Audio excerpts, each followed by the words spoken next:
Patrol. They will tell you, we need more judges. We need to process those cases faster. We need the support for those cases that should be prosecuted. They need more resources, and Congress ultimately is the only place that's going to get fixed. Campaigning in Atlanta, Donald Trump made a prediction about the upcoming election. 3 weeks from tonight, the people of Georgia are going to end Kamala Harris's reign of failure, and we are going to launch a new golden age of American success for the citizens of every race, religion, color, and creed. There's a new rule to make canceling subscriptions easier. The Federal Trade Commission is requiring businesses to make it easier for consumers to cancel unwanted subscriptions and memberships. The click-to-cancel rule will prohibit retailers and other businesses from misleading people about subscriptions and will require them to obtain consumer consent before charging them for memberships, auto renewals, and programs linked to free trial offers. The FTC said businesses must also disclose when free trials or other promotional offers will end and let customers end recurring subscriptions as easily as they started them. Haya Panjwani, Washington. The Dow Industrials closed at a new record high yesterday, and this morning stock futures are pointing higher. More on these stories at townhall.com. The following is not an actor, but a real-life story from Trinity Debt Management. My debt problem started probably about 2016. I needed my life to change financially. I called Trinity, and I ended up joining based on high credit card bills and high interest rate. And my counselor at Trinity has been great, and Trinity has been helping me to get on the right path of paying off these credit card bills, bringing down the interest rate. They have consolidated my bills into one low monthly payment. And now I am finally getting out of credit card debt. So I just want to say thank you, Trinity, for showing me a better and greater path. If you're in debt and you need help, call Trinity at 1-800-990-6976. My name is Sharon, and soon I will be debt-free for keeps. 1-800-990-6976. Republican Senator Rick Scott of Florida says a lot of people in his state are still hurting after Hurricane Milton. Scott tells the Salem Radio Network the hardship has been most severe for those with little means. Seems like the poorest families get hurt the most. And for many, that means losing their homes, simply not built to withstand all the powerful forces that accompany a Category 3 hurricane like Milton. We got a lot of flooding. We got a lot of wind, so there are a lot of people in these manufactured homes that got hurt. Scott also says the recovery has been nearly impossible in his state, hit by a string of powerful storms in recent years, not the least of which was Category 4 Hurricane Helene just a few weeks ago. Bob Agnew reporting. The world's richest man is now one of the biggest donors to GOP causes. According to campaign finance disclosures, tech mogul Elon Musk has given more than $70 million of his personal fortune into helping Donald Trump and other Republicans win in November. News and analysis at townhall.com. Tech giants Amazon and Google are investing in the next generation of nuclear reactors. Kevin Miller with Amazon Web Services explains why. It's clear that AI is going to require a lot of power and a lot of data centers, and our focus here is on obviously empowering these with clean, carbon-free energy. Audio courtesy of Amazon. Both Google and Amazon are seeking new sources of carbon-free electricity to meet increasing demand from data centers and artificial intelligence. 5 airlines are poised to win permission for new long-haul flights to Ronald Reagan Washington National Airport. The Transportation Department has tentatively awarded 1 daily round-trip flight apiece to Alaska Airlines, American, Delta, Southwest, and United.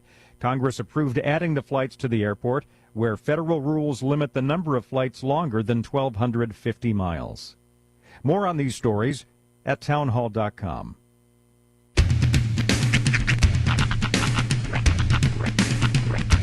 What in the wide, wide world of sports is going on here? I promise you, whatever scum did this, not one man on this force will rest for 1 minute until he's behind bars. Now let's grab a bite to eat. Yeah, come on. I feel the hot wind on my shoulder. and the touch of a world that is older. I hit the switch and check the number. I leave it on and then I slumber. I hear the rhythm ringing through it. Flamenco guitar and cumbia music. I hear the talking of the DJ. The demolition, what does he say? I'm on a Mexican radio. I'm on a Mexican radio. Broadcasting live from high atop the J.P. White Building in downtown Roswell, New Mexico. It's Mornings with Mike Winters on 106.5 Roswell's Talk FM. Is that what I sound like when I talk? Now, here's your host, Mike Winters. And good morning, one and all. Welcome to Mornings with Mike Winters. I am he. That would be me, Mike Winters. Happy Thursday, everybody. Uh-huh. I went today. Look at you. Starting off long sleeve t-shirt with hood season. I did. Although, is that your outer shirt or are you? No, this is all. Look at you. Nice. Not even layering. Nope. This is what I'm wearing today. Well played, sir. Well played. Happy Thursday. Yes. Yeah, long sleeve t-shirt / hoodie thing. Ah, very nice. Very nice. Well, we're not supposed to get rain till tonight, but there were sprinklings on my window. Really? Coming into work this morning. About 6:00 something. There was not like full pouring rain, but enough to I might need to use my windshield wiper. Okay. Just enough. See, the problem is when it's just enough sprinkles that you have to use your windshield wipers. Yeah. That just dirties the window, so then you got to use the spray. Yeah. It's really it's honestly a waste of water. Yeah. At that point. To clean the water off my windshield, I need more water. I need so much more water. It's soap. Whatever that stuff is. But so we got a little bit of that this morning. But yeah, the rain chances start tonight, allegedly. But so we'll see. But now that I'm looking at tomorrow, though, tomorrow's kind of not the best of weather days. No, it's like back to 80, but like windy. Oh. Like 35-mile-an-hour gusts of wind. No, nobody wants wind. And then no talk of rain during the day, but then we got a 50% chance of rain Friday night. So, the wind, they're going to blow us around during the day and then... Just enough to put, a possible kibosh on football plans. And then to dump water on us at night. It's like a episode of You Can't Do That on Television tomorrow. Just don't say the phrase you're not supposed to say. Right? What phrase is that? I don't know. There it is. By the way, that begat pretty much all of Nickelodeon's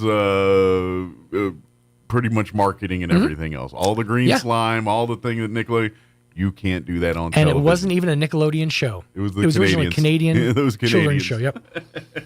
Alanis Morissette. Oh, yeah. Yeah, fun fact, a lot of the early Nickelodeon stuff was just like stuff they got from Canada. It's all they could get. Oh, yeah. So. That's how I remember watching that Turkey TV show, which was basically a Canadian cartoon that was basically a cartoon version of kind of Monty Python. Right. But in cartoon form. Oh, yeah. And for kids, but oddly had a Shrek-like quality where some of the humor was more, They knew the parents were watching with kids. Yeah, but they might slip a few adults like guffaw at a few of those. Right. Like, to be honest, there are like little rhymes and things stuck in my head because of Turkey television.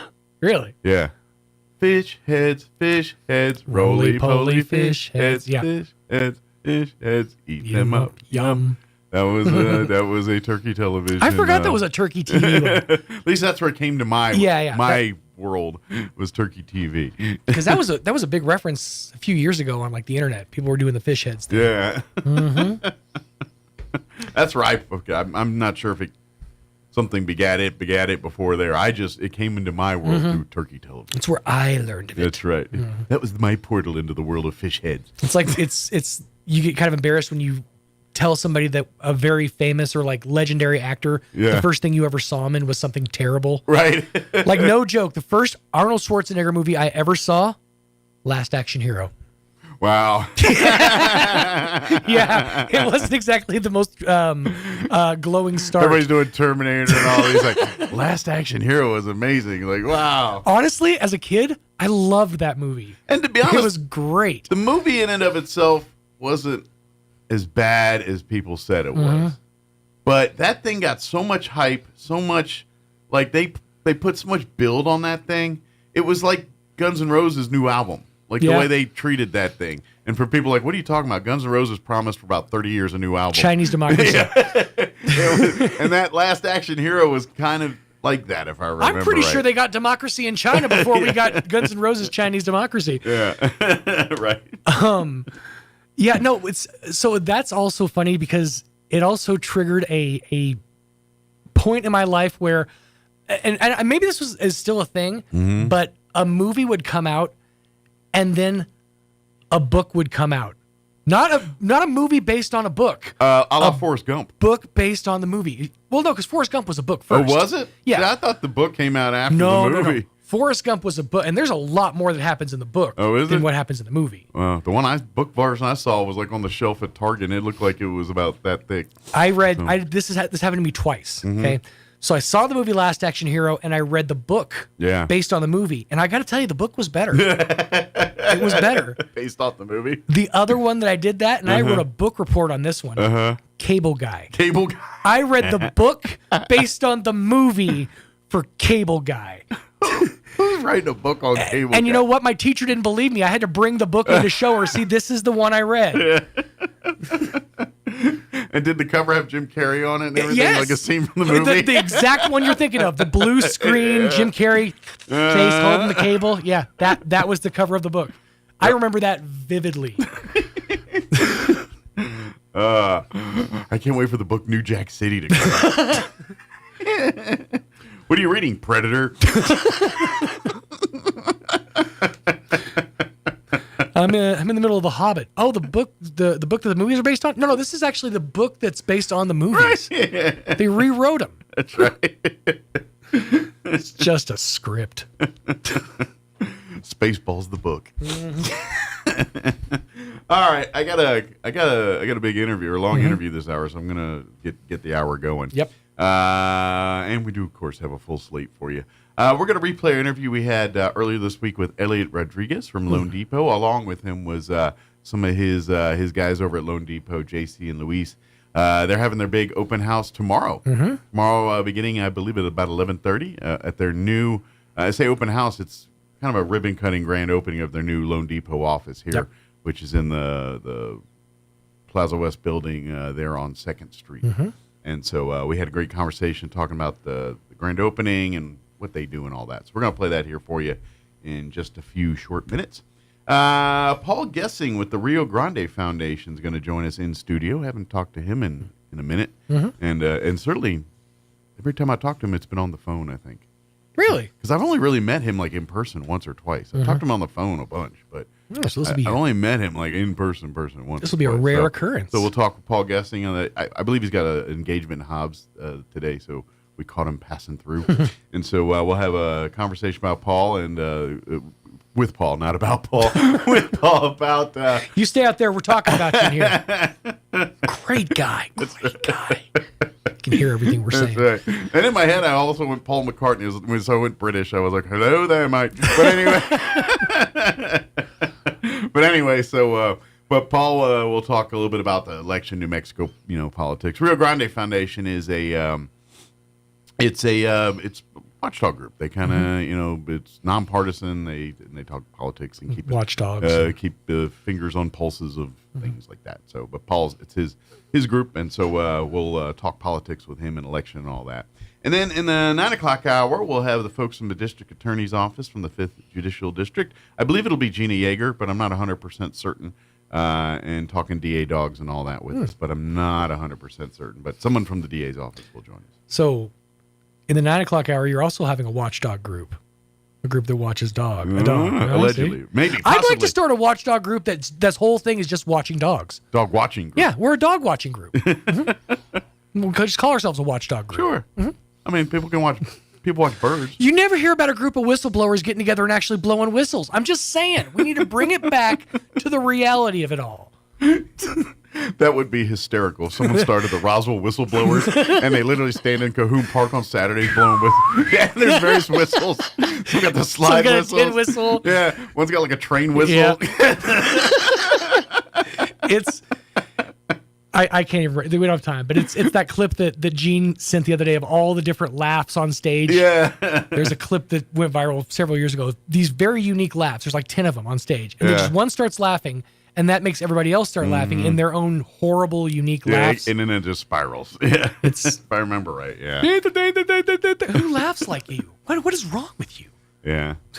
As a guy that people say I have a weird laugh, I can empathize You with have a those weird... You have an infectious laugh. Or, see, I think mine's polarizing. Because either people like it or they're revolted by it. I get both. I get people saying, that dude laughs too much, shut up. And then other people, I like the way you laugh. Personally, I think you have a Dr. Hibbert quality to your laugh. Yeah. From The Simpsons. Yeah. Kind of that high. But that's when you hear that other laugh, you want to laugh go too. Barney Rubble. Yeah, fair enough. I'd say in my head, I equate it to more Barney Rubble. But yeah, I don't know. I to be honest, I just laugh. I don't. It's a good laugh. It's a good solid laugh. But I'll work on it. Don't let anybody hold you down. But all right, 7:16. We're gonna not laugh. Here's your weather. I'm meteorologist Steve Hamilton with your Pecos Valley weather. Could get a little rain coming up over the next few days as low pressure gets together over the southwestern states. It'll be sunny today, though, a little bit windy. Our highs in the mid-70s. Overnight, some scattered showers, low in the mid-50s, and then a few showers around the area on Friday. Upper 70s for the afternoon high. We will see some sunshine. Scattered showers on Saturday and again on Sunday. That's your latest forecast. I'm meteorologist Steve Hamilton. Thank you, Steve. Currently 53 degrees here in Roswell. Humidity at 52% with winds out of the south, 5 miles per hour. Sunny today, 76 for a high. South winds 10 to 15 this morning, 15 to 20 for the afternoon, so breezy today. 30% chance of showers tonight, mostly cloudy. Overnight low 54. South winds 15 to 20 miles per hour.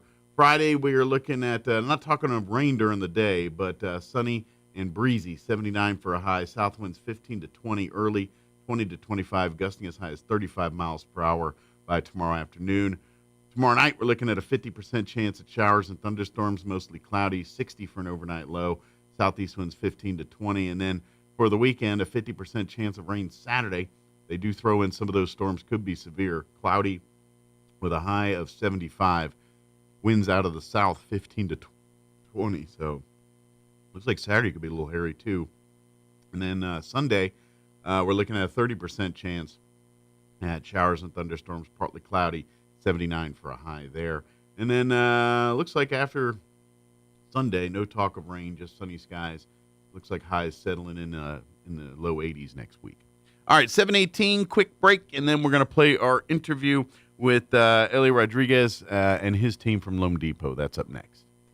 There's nothing more magical than 80,000 cubic feet of hot air flying overhead, hearing the burners shoot propane and inflate the envelope of beautiful colors right before your eyes. Whether this is your family's lifelong tradition or you are new to Southeast New Mexico, make plans to join us for Balloons and Tunes at Eagle Draw Park at dawn on Saturday and Sunday morning, November 2nd and 3rd. Seeing the balloons is just the start, but join us to hear the tunes too. Artesia Chamber, Artesia Main Street, and Artesia Arts Council have partnered up to bring you a concert event Friday, November 1st that will surely get you in the mood for hot air balloons. Join us at the corner of 5th and Texas Street for Balloons, Bands, and Brews, where you'll enjoy food, New Mexico brews, and live music, including the Artesia High School Marching Band, playing along with our hot air balloon pilots. All events are weather permitting, and more information can be found at artesiachamber.com. Balloons and Tunes, November 2nd and 3rd in Artesia, New Mexico. Book hotels direct for the best rates. Ad paid for by Artesia Lodgers Tax.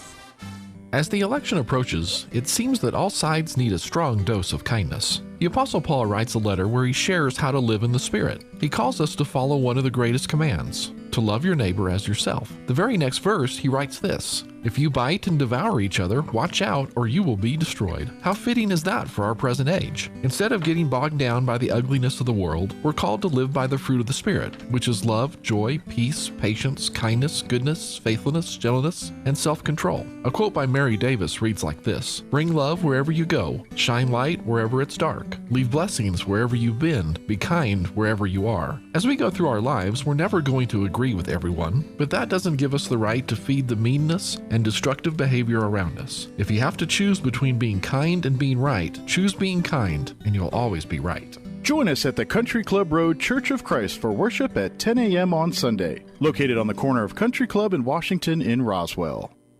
When others say no, Roswell Hyundai says yes. The bank manager is at Roswell Hyundai for a short time to say yes. No social security number or ITIN number? Yes. No driver's license? Yes. It doesn't matter. Roswell Hyundai says yes. If you have a job that earns at least $12 an hour, Roswell Hyundai wants to say yes. Roswell Hyundai wants 100% approval, which means they want to say yes to you. Yes. Get zero down, yes. zero payments till fall, yes. plus up to $4,000 more for your trade. Yes. On now at the home of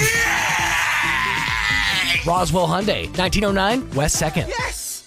Pressure Services, LLC in Artesia, New Mexico has immediate openings for experienced vacuum truck, kill truck, and hydrovac operators. Operators must hold a Class A CDL, at least 2 years of experience, and all positions require a clean driving record and must be able to pass a DOT drug and alcohol screening. Pressure Services offers great pay with IRA benefits and employer contribution towards health benefits. Please apply in person at 2702 North Freeman in Artesia, New Mexico. Equal Opportunity Employer. So your pecans aren't as big and bountiful as they used to be? Well, what would Jim Gill do? Hi, this is Ben from Roswell Seed Company. Few people knew as much about pecans as Jim Gill. And if he were here today, he'd tell you it was time to fertilize. He'd tell you just what you need and show you how to use it. Then he'd make some joke about your neighbors making fun of your nuts. So when there's trouble with your pecans, head for Roswell Seed Company and ask them, what would Jim Gill do? Here's a Mornings with Mike Winters fun fact. Linen can absorb up to 20 times its weight in moisture before it feels damp. Now, you don't have to get up in the middle of the night to go to the bathroom anymore. Here's Mike Winters. Enjoying. And good morning. It is 19 minutes after 9 o'clock, and joining us now officially in studio here with Lone Depot, Ellie Rodriguez back with us, and two of your members of your team here. I'm going to get it right this time. JC, not Casey. I think I told someone like Casey, and then I said Casey because I'm an idiot. That's what I do. And Luis here as well. So good morning, fellas. How's everybody doing? Morning. How you doing? Good. How are you? Good morning, Roswell. Excellent. So, of course, if you're not familiar, Elliot does pop in every month to give us really talk home ownership. But now Elliot is not the real estate agent. He's not the guy that's going to go house shopping with you and, ooh, I like that tile. Ooh, I don't like that tile. He's the guy that you see before you see that person. And you say, hey, I want to buy a home. What can I qualify for? I'm hoping to get a home around $200,000. What am I? And then Elliot looks at the numbers, does his thing, and says, yeah, you could do 200. You could do 300. Or you could say, 200 is going to stretch you. Maybe you can do 150. Or, you know what? You can't do 200 now, but let me talk to you, work with this, and come see me in 6 months. Then I can get you 200. That's what Elliot does. That's what we do. In a nutshell. And that's what you guys do too, right? Yeah. That's kind of like because I know Elliot's, he's the guy who signs the checks, I guess, at the end of the day. But you guys, that's what you guys do. You work with the clients, the customers, and really say, hey, what can we? This is their situation. I imagine you try to work, and then you run it up the chain. And Elliot's like, yeah, you know what? I know about a program. We can do this, and then you guys. Find these dream homes. Your Santa L's. Yeah, they do. They Finding gifts for these. They do 100% everything that I can do. Actually, somewhat I can save a little more because they're the new breed, if you may. Sure. Well, and I imagine this is like because I imagine you guys have goals and aspirations to maybe run your own financial place someday, your own Lone Depot office, and do the industry. So you guys are kind of learning your chops and kind of live fire in the industry, growing and getting and learning and learning and eventually with a guy like Elliot on your wing, finding the right ways to help people and the right, because not to need to tell these guys, but anytime you're in the loan industry, there is very reputable and very unreputable. That's very true. And you got to know, and the ones that are reputable. And that's basically not an understatement. That's very true. And so that's, you guys are learning to be the reputable, the ones, the good ones. That, That's what's been exciting too, is like starting the whole process, learning what it takes to initially start buying a home, to the end process where you're closing and all that stuff. It's been really exciting, and Elliot's really knowledgeable too. So we have ways we can reach out to people. We get everything done. We stay late in the office. We come in early. We work hard to make sure that we get the best deals for people out there too. So. Well, and you guys have to work when people have free time. That's kind of it's around like their schedule essentially. Yeah, your type, that portion of your industry, that service is like people aren't available usually at 11 o'clock on a Tuesday to talk, because they're at work. But that makes it difficult. They can talk to you at 6 o'clock, 6 p.m. on a Tuesday. and so that's we're not afraid to go to their work, pick up paperwork. We're not afraid to like drive around and make sure we get stuff done. Because I went out to the college a couple times to get some paperwork because they had access to a printer there, and I can help them walk through the steps that we need to make sure that they get the best deal, and that also we have everything that we need so we can close on time, so we can get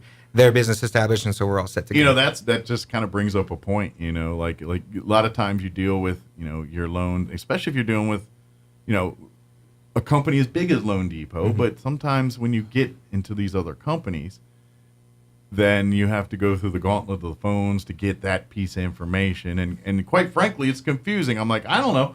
And you literally have the guy sitting next to you at the, you know what I'm saying? Like, it's a lot less confusion when you're sitting not only in the room, but at their place of business or at their place of whatever and handling that. Yeah, and you don't have to reach out. You don't have to reach out to a call center to get to us. We give you our cell phone. Yeah. We say call us, text us anytime. But that's kind of the beauty of Loan Depot, and we've talked about, because if you need all the perks that come with that, when you're the muscle, you tend to get better deals and things. When it's like, that's, why do you think cheaper prices at Walmart? Because they can buy 1 billion of it and then distribute it. So it's a lot cheaper. So Loan Depot's got that kind of muscle to be able to carry that in a room.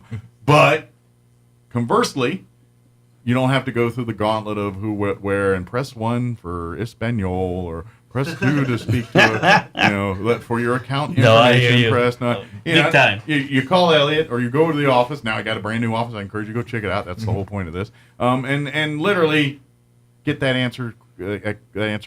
question answered, or get that information done, or whatever. You can handle it face to face. And now it's 3 of us, so it's just not one. So and that makes a big difference, because now my guys can go and take over, if you think about it. Now that I'm looking, I can see similarities in physical features. You're not pulling a Michael Keaton multiplicity move, are you? I know the technology may not be as good yet where we can make exactly look the same. I love that movie, by the way. He still hasn't said, hey, what's going on? I want some pizza. But to say, I know the technology can't make it exactly, but maybe we don't there. But I was like, maybe Elliot's shooting out more of him, because I know he's always trying to run. I don't know. JC hasn't say, hey, Steve. That one, to get all the parts. There's a copy of a copy. So you guys definitely had to see that movie. So. Have you ever seen multiple? Oh, you guys are young. I can't say that I have. Oh, Michael, that's a good movie. One of Michael Keaton's most funniest movies. That's a good one. Where he basically he clones himself because he's too busy. And so now he wants to. He's a contractor, that's his trade, and so he's too busy. So he clones himself so he can relax and have his clone do the work. But then he decides that it's busy, so he clones another one, and that's like the one that attends to his wife's needs and all that stuff. And then another one. Yeah, but then the clones get mad because the clones are doing all the work and they can't have any free time. So they decide they want to clone. So they try to clone the clone. But you can't copy the clone, and that turned out a little. Oh, it's crazy. And that clone was. So it's different versions of him. Yeah. It's funny as hell. Yeah, it's like a neater version, a manlier version in him, and then there's the special needs version. And the one that like Steve. He's got like pizza in his. You bring me a monkey. And it's all Michael Keaton in various ways, and then of course, you can think of the comedy because they're all married, to the same woman, and she doesn't know that there's 4 of them, and so. you know where that goes. And so that's the hilarity ensues. Hilarity from there. ensues. But anyway. No, we're caught up now. I see this. We're good. Elliot does mention that a lot too. He's like, I wish there was like 5 of me. Yeah. And it's like, oh, okay, that's why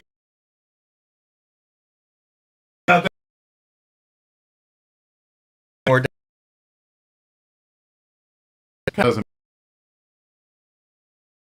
doesn't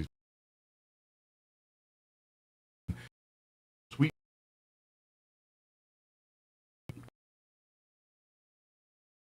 The Gonna be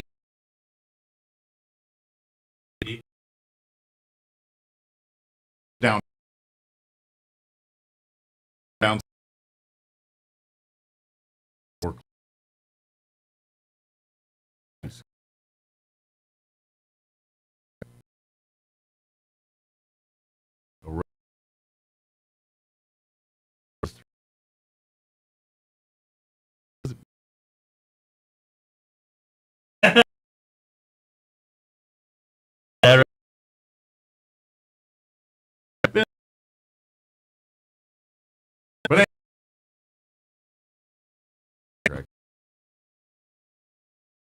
But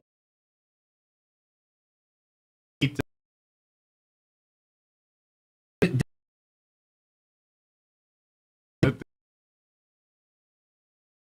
got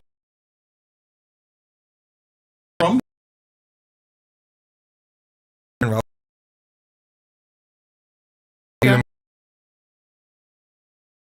is like there.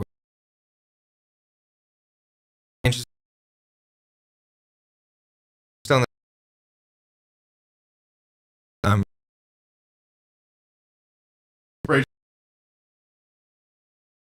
is that guy. Mhm. Usually he's sitting behind that one desk, like in the lobby there. Yeah. He's the finance guy, and you'll notice all the salespeople come up to him with papers and various things, and he's the guy that makes the magic. And that's kind of like what you're doing now, you know. Yeah. Except for instead of cars, we're talking about homes. Yeah, you know, and that's one of the things that we do is we, instead of just telling the salesperson what to do, or say in this instance the real estate agent, we reach out to the people and we're like, okay, so this is where we're at, this is what we can do, but if there's like something that we can do to make a better deal, we want to get them the best deal so they save the most money on a home and Sure. they can get their best house that they're looking So, for. too. JC, I got to ask, like prior to this industry, how knowledgeable you were in home buying? Like, were you were you a homeowner prior to this? No, Or, I wasn't. Like, were you literally learning the home ownership ropes? A little from bit. them? I mean, I dabbled a little bit. Like I was Yeah. looking in some stuff. My girlfriend, she was looking to get a real estate license. Okay. One of my old bosses, he was in real estate a lot too. So I've dabbled a little bit. So like you kind of from the outside looking in, kind of. Yeah, but yeah, I'm definitely not knowledgeable, or I wasn't knowledgeable when I first. Now got he's into it. learning. Yeah, That's I'm the much whole better thing. now. Now Trust now me. he's on. But that's kind of so I was kind of curious. Like, did you really? And that's my point too. Is most of us don't realize, like, they have a concept of what you guys know when it comes to this stuff. Oh, yeah. You know the concepts. It's like, hey, but that's where the expert helps, and this is why I always talk to you guys, because they for everything that's kind of boxes and your loan here, for every one of those you fit into a box, we're going to get you a loan. There's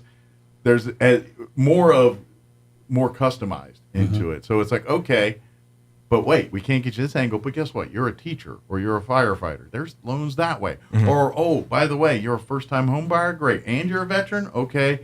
Oh, wait, you're a teacher, whatever. There's so many different caveats. I mean, I imagine there's either, oh, you're from this Native American tribe. Guess what? There's a thing that's programmed just for that.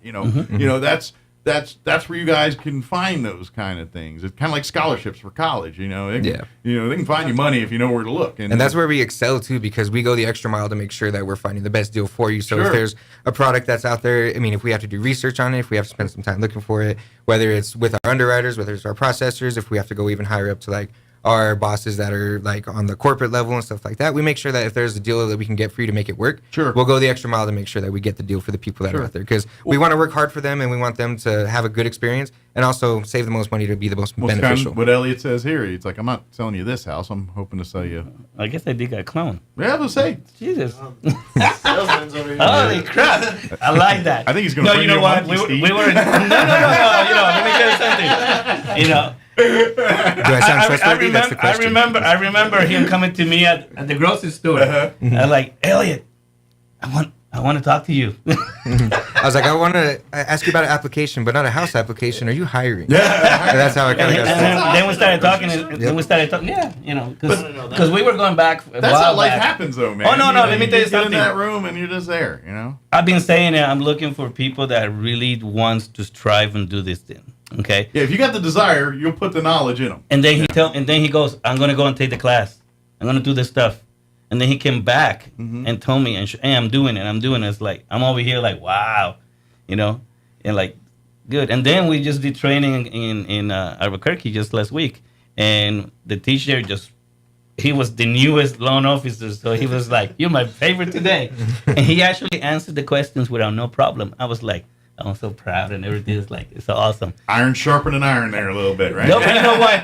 A lot of the stuff is his own doing. I mean, this is his own experience. I've always said about my guys that they actually the next generation, and in a sense, they actually, I ask people, you know, people ask me about how good they are and this and that, and that's not a question because the fact of the matter is they're as good as me and better because they have some knowledge that I don't have. They're the new generation. Sure. And they still have me behind them, so that's even better than myself in some ways. I imagine, you know, that's a good point. I mean, we talk about Elliot and what he's bringing you guys, and we need to talk more, Luis, about his story. We haven't gotten there. We'll get there. But it's, you're right, absolutely make a point, because let's face it, Elliot's getting a little gray hair. Well, I'm no hair now, but if there was hair here, it would be great.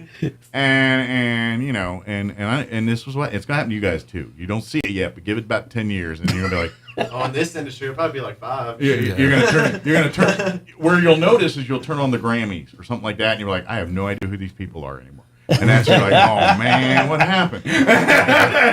Where'd the time go? That's gonna be a sign right there. You turn on the Grammys one day, and you're like, I have no idea who these artists are.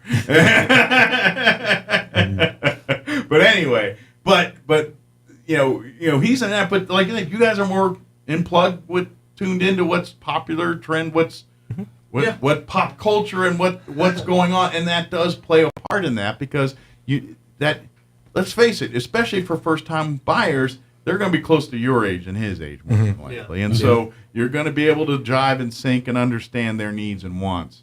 Maybe we're a little bit different than Elliot, and vice versa. Now Elliot's like, okay, now I see the tools. You know, their family wants to have this as their life. Yeah, I'm trying to catch up with them and keep up with that stuff. Well, I've been saying like, no, you know what? You guys do the video. You guys are the young guys. You know, social media. Well, and I'm not trying to get like blanket just kind of stereotyping generations and stuff, but I would argue younger generations are more like our gap is this creamy middle of we were rebellious and so we're about getting the job done and we care less about details sometimes, if that makes sense.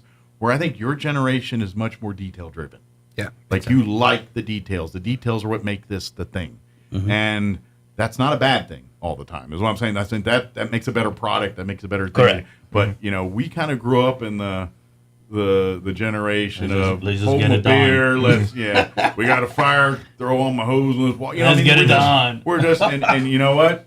Safety may not always been the priority. You know what I mean? And so there's a mindset different there, and that's a good thing. I'm not. Yeah, it really is, especially because we're not afraid for you to ask questions. We're not. If you have something that you're curious about, that you're not too sure, like what's going on in the process, because we reach out to everybody and we tell you where we're at anyway. But if you're like, I have a question, like, what does this mean? If you get an email saying like, here's a disclosure, like, what does this mean? Right. What can I do for this? How can I do this? So you reach out to us, and we're like we said, we have our cell phones on us. And quite frankly, I think it's confusing by design. The whole industry and everything else is by design. So you literally need the Sherpa like yourself to kind of go cut through the legal speak and the confusees and kind of make it plain speak for folks. Yeah, and it makes it easiest, and then you don't have to dial 1 to get to a representative or anything. You just call us on our cell phone. We're right there, ready to help. And that's why it's intimidating for everybody, even because even if you take care of your finances and everything, but the gauntlet is there, and it's intimidating, and so you're thinking, I'll never get that. And that's why I invite you to come out Friday, sit down, and talk. Even if it's informal, just shoot the breeze with them and talk and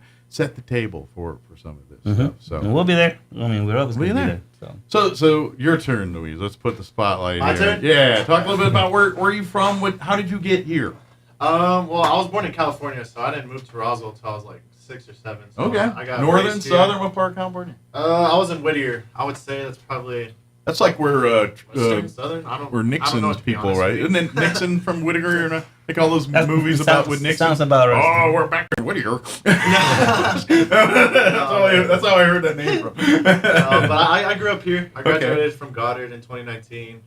Went to NMSC for a little bit and decided engineering wasn't really for me. Okay. I really, yeah, you're I a mean- little different than engineering right now. No kidding. Big time. Although he might be walking around the office going, that looks sketchy. Now, see, I always like math, man. It's just like when it came to like how much stone weight, how much all this weight, it just didn't really interest me, to be honest. Okay. And, at the start of 2020, I got hired with a different mortgage company, Gold Okay. Financial Services at the time, and I was their admin assistant. So they kind of taught me, honestly, all the basics and everything I needed to Gotcha. know They for understood the mortgage industry. Yeah, so you kind of knew, but Yeah, so I was like this. but that also gives you a different perspective. Oh no, Because no. you're seeing it from their rules and I imagine once you came over to Elliott, you're like, oh, there's a different way to do stuff. Like I imagine you kind of got a chance to see how the other people operate a little bit. Kind of. Because I mean, it's all roughly the same. It's just I kind of noticed how like there's people double my age, like 30s, 40s, that didn't know anything about buying a home, and it's just like it's insane that they didn't teach us these things in school to set us up for like a good future. It's like they teach us these formulas that honestly, who uses them to this day, like quadratic, Pythagorean. Sure. Like when have I ever used that after I graduated? So. At first, I was trying to get into a position to just be an assistant full time, like be in the backgrounds, and then I started going for my license, and then Elliot reached out to me, and I just decided, Lone Depot was a better fit for me Gotcha. overall. And So it sounds like you're a numbers dude. Like you I love numbers. You man. love crunch numbers, and you love like putting the thing together and watching it equal something on the other side. Some people don't like the difficult files, but honestly, Yeah. it's just like if I can solve and help someone with like the most difficult scenario. Okay. Like imagine if someone were to give me the easier ones. It's just It'll be a big difference. Yeah, no, agreed. And so, honestly, man, I've just been focusing on just helping people getting into homes. Sure. And if I can't get them in right away, at least I get them on the path to be able to buy a home in the future. So I've got to curious because I imagine this is kind of the bug that bit Elliot here and got him to do the way he did. Have you had that moment yet where you had a case that was a hard one? Like they come in and the numbers weren't. I mean, it's just things weren't going. And you were like, even at some point, like, man, I don't know if we're gonna be able to pull this one off. But at the end of the day, they're in a home. They're happy. Like, if you had that moment yet where it was like, this is bleak. Oh yeah, no. And victory came from that. Without much details, like some people think you have to have a full 2-year work history at one job to buy a home, but it's still gonna look bad. But if you're going from like job to job, as long as you don't have like a 6-month gap in between them, we can honestly get you approved for having that work history. Now, don't make a habit of that. Yeah, please. But if that's what's going on, please stay on the job, please. But if that's going on, that's not necessarily a deal breaker. Here's what you're saying. No, yeah, but that guy, he was driven to get into a home. He was doing everything I needed him to, and at the end of the day, we got him closed. He's actually one of my friends. So nice. Yeah, getting him into a home just kind of. Now, were you friends before? Now you're friends? Yeah, I was friends with them in high school. Oh, okay. I didn't know not like close friends, but I knew of. You're like closer now. Yeah. They trauma bonded. Dinner, that's all I'm saying. But that's cool. How about for you, JC? Have you had? Yeah, definitely. Already. We've been down to the I've wire. had 4 this week. What are you talking about? Yeah. We've had 2 of them already that are just real close, real down to the wire. And it took one of the closings we had to do. We actually did in a hotel lobby to make sure that we got it done because the customer was going to work that night. Well, you ain't a real one until it's done in a bathroom. Yeah, I was like, no, it's on the list. I was like, I'm sure it's on the list. So he texted me and like, they're gonna come here. The closers are gonna come over here. It's like I'm over here like, Jesus Christ, I'm so proud. I'm proud of this guy. And awesome. and they still did it that evening. That's I mean, great. 9 o'clock at night. It's the craziest thing, But you know what? We needed to do it, and that's what he did. Absolutely. Well, and to be honest, again, goes back to the point we were talking about towards the beginning here. This is what you guys do. It's yes, we want to get you into your home today, but we want you for life. When your life changes and it's time to upgrade or downgrade or whatever moments in your life are happening, you guys want to be the person that helps them get into that exos. Whether it's time to expand the family and add bedrooms, or time to send the kids off and get rid of bedrooms, whatever it is you're doing. Investments, or investment properties, like or any of that kind of stuff. That's what you guys do. And you need lenders that think outside the box. Absolutely. You need a company that can back you up, because that's the problem. A lot of people out there, they may be for the money. Sure. Our team, we want to bring and deliver the home to you. Okay, this is what we do. Okay, we want to help every family out there to have a home. I always said it. Everybody deserves a home. Okay, and my guys, they're going out there doing their thing, and they're going to deliver just the same.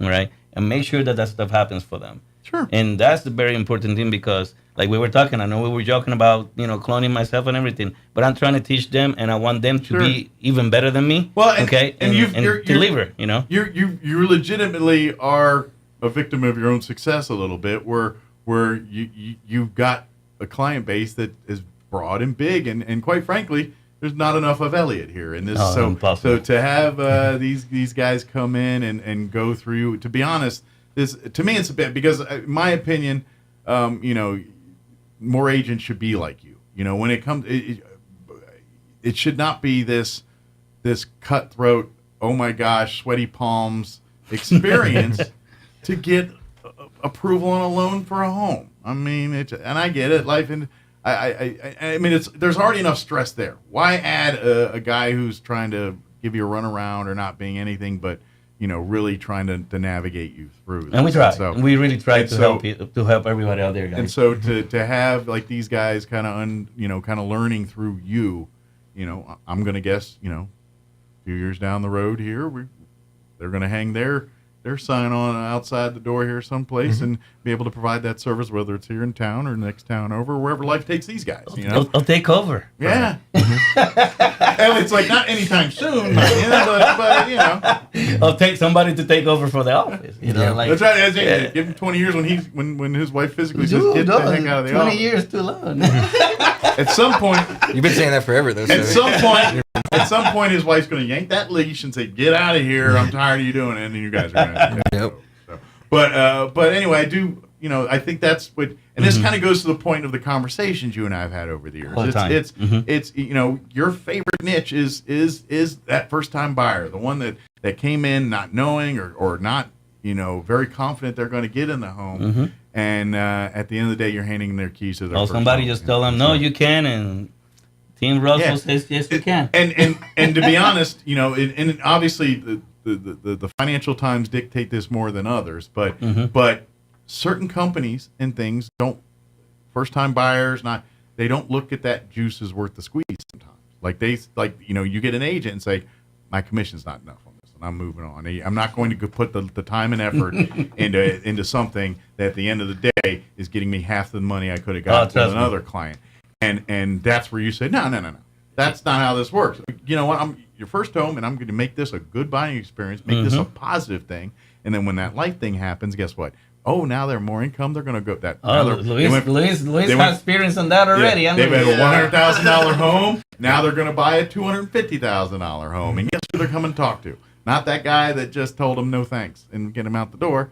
They're going to talk to the guy that got him the first one. Yep. And so Luis, you've had your first? I've had a few like that. Man, those are quick turnarounds. How long have you been selling? Or how long have you been doing loans, man? I won't say like details or anything. Of course. No, I've had people come to me where they say like the guy or like someone just looks at them and says like, "Oh, you can't afford this, you can't afford that," and I'm the one that actually breaks down the numbers for them and I actually get them pre-qualified to be able to buy a home. Instead of just looking at him saying, "Hey, you can't buy a home." Yeah, I'm going to do another old movie reference. You may not know this one. It's like Pretty Woman. Where you know Pretty Woman? Where Julia Roberts walks into the a few cuts of that last night. She walks into the Beverly Hills store and they kind of like, gave her that move.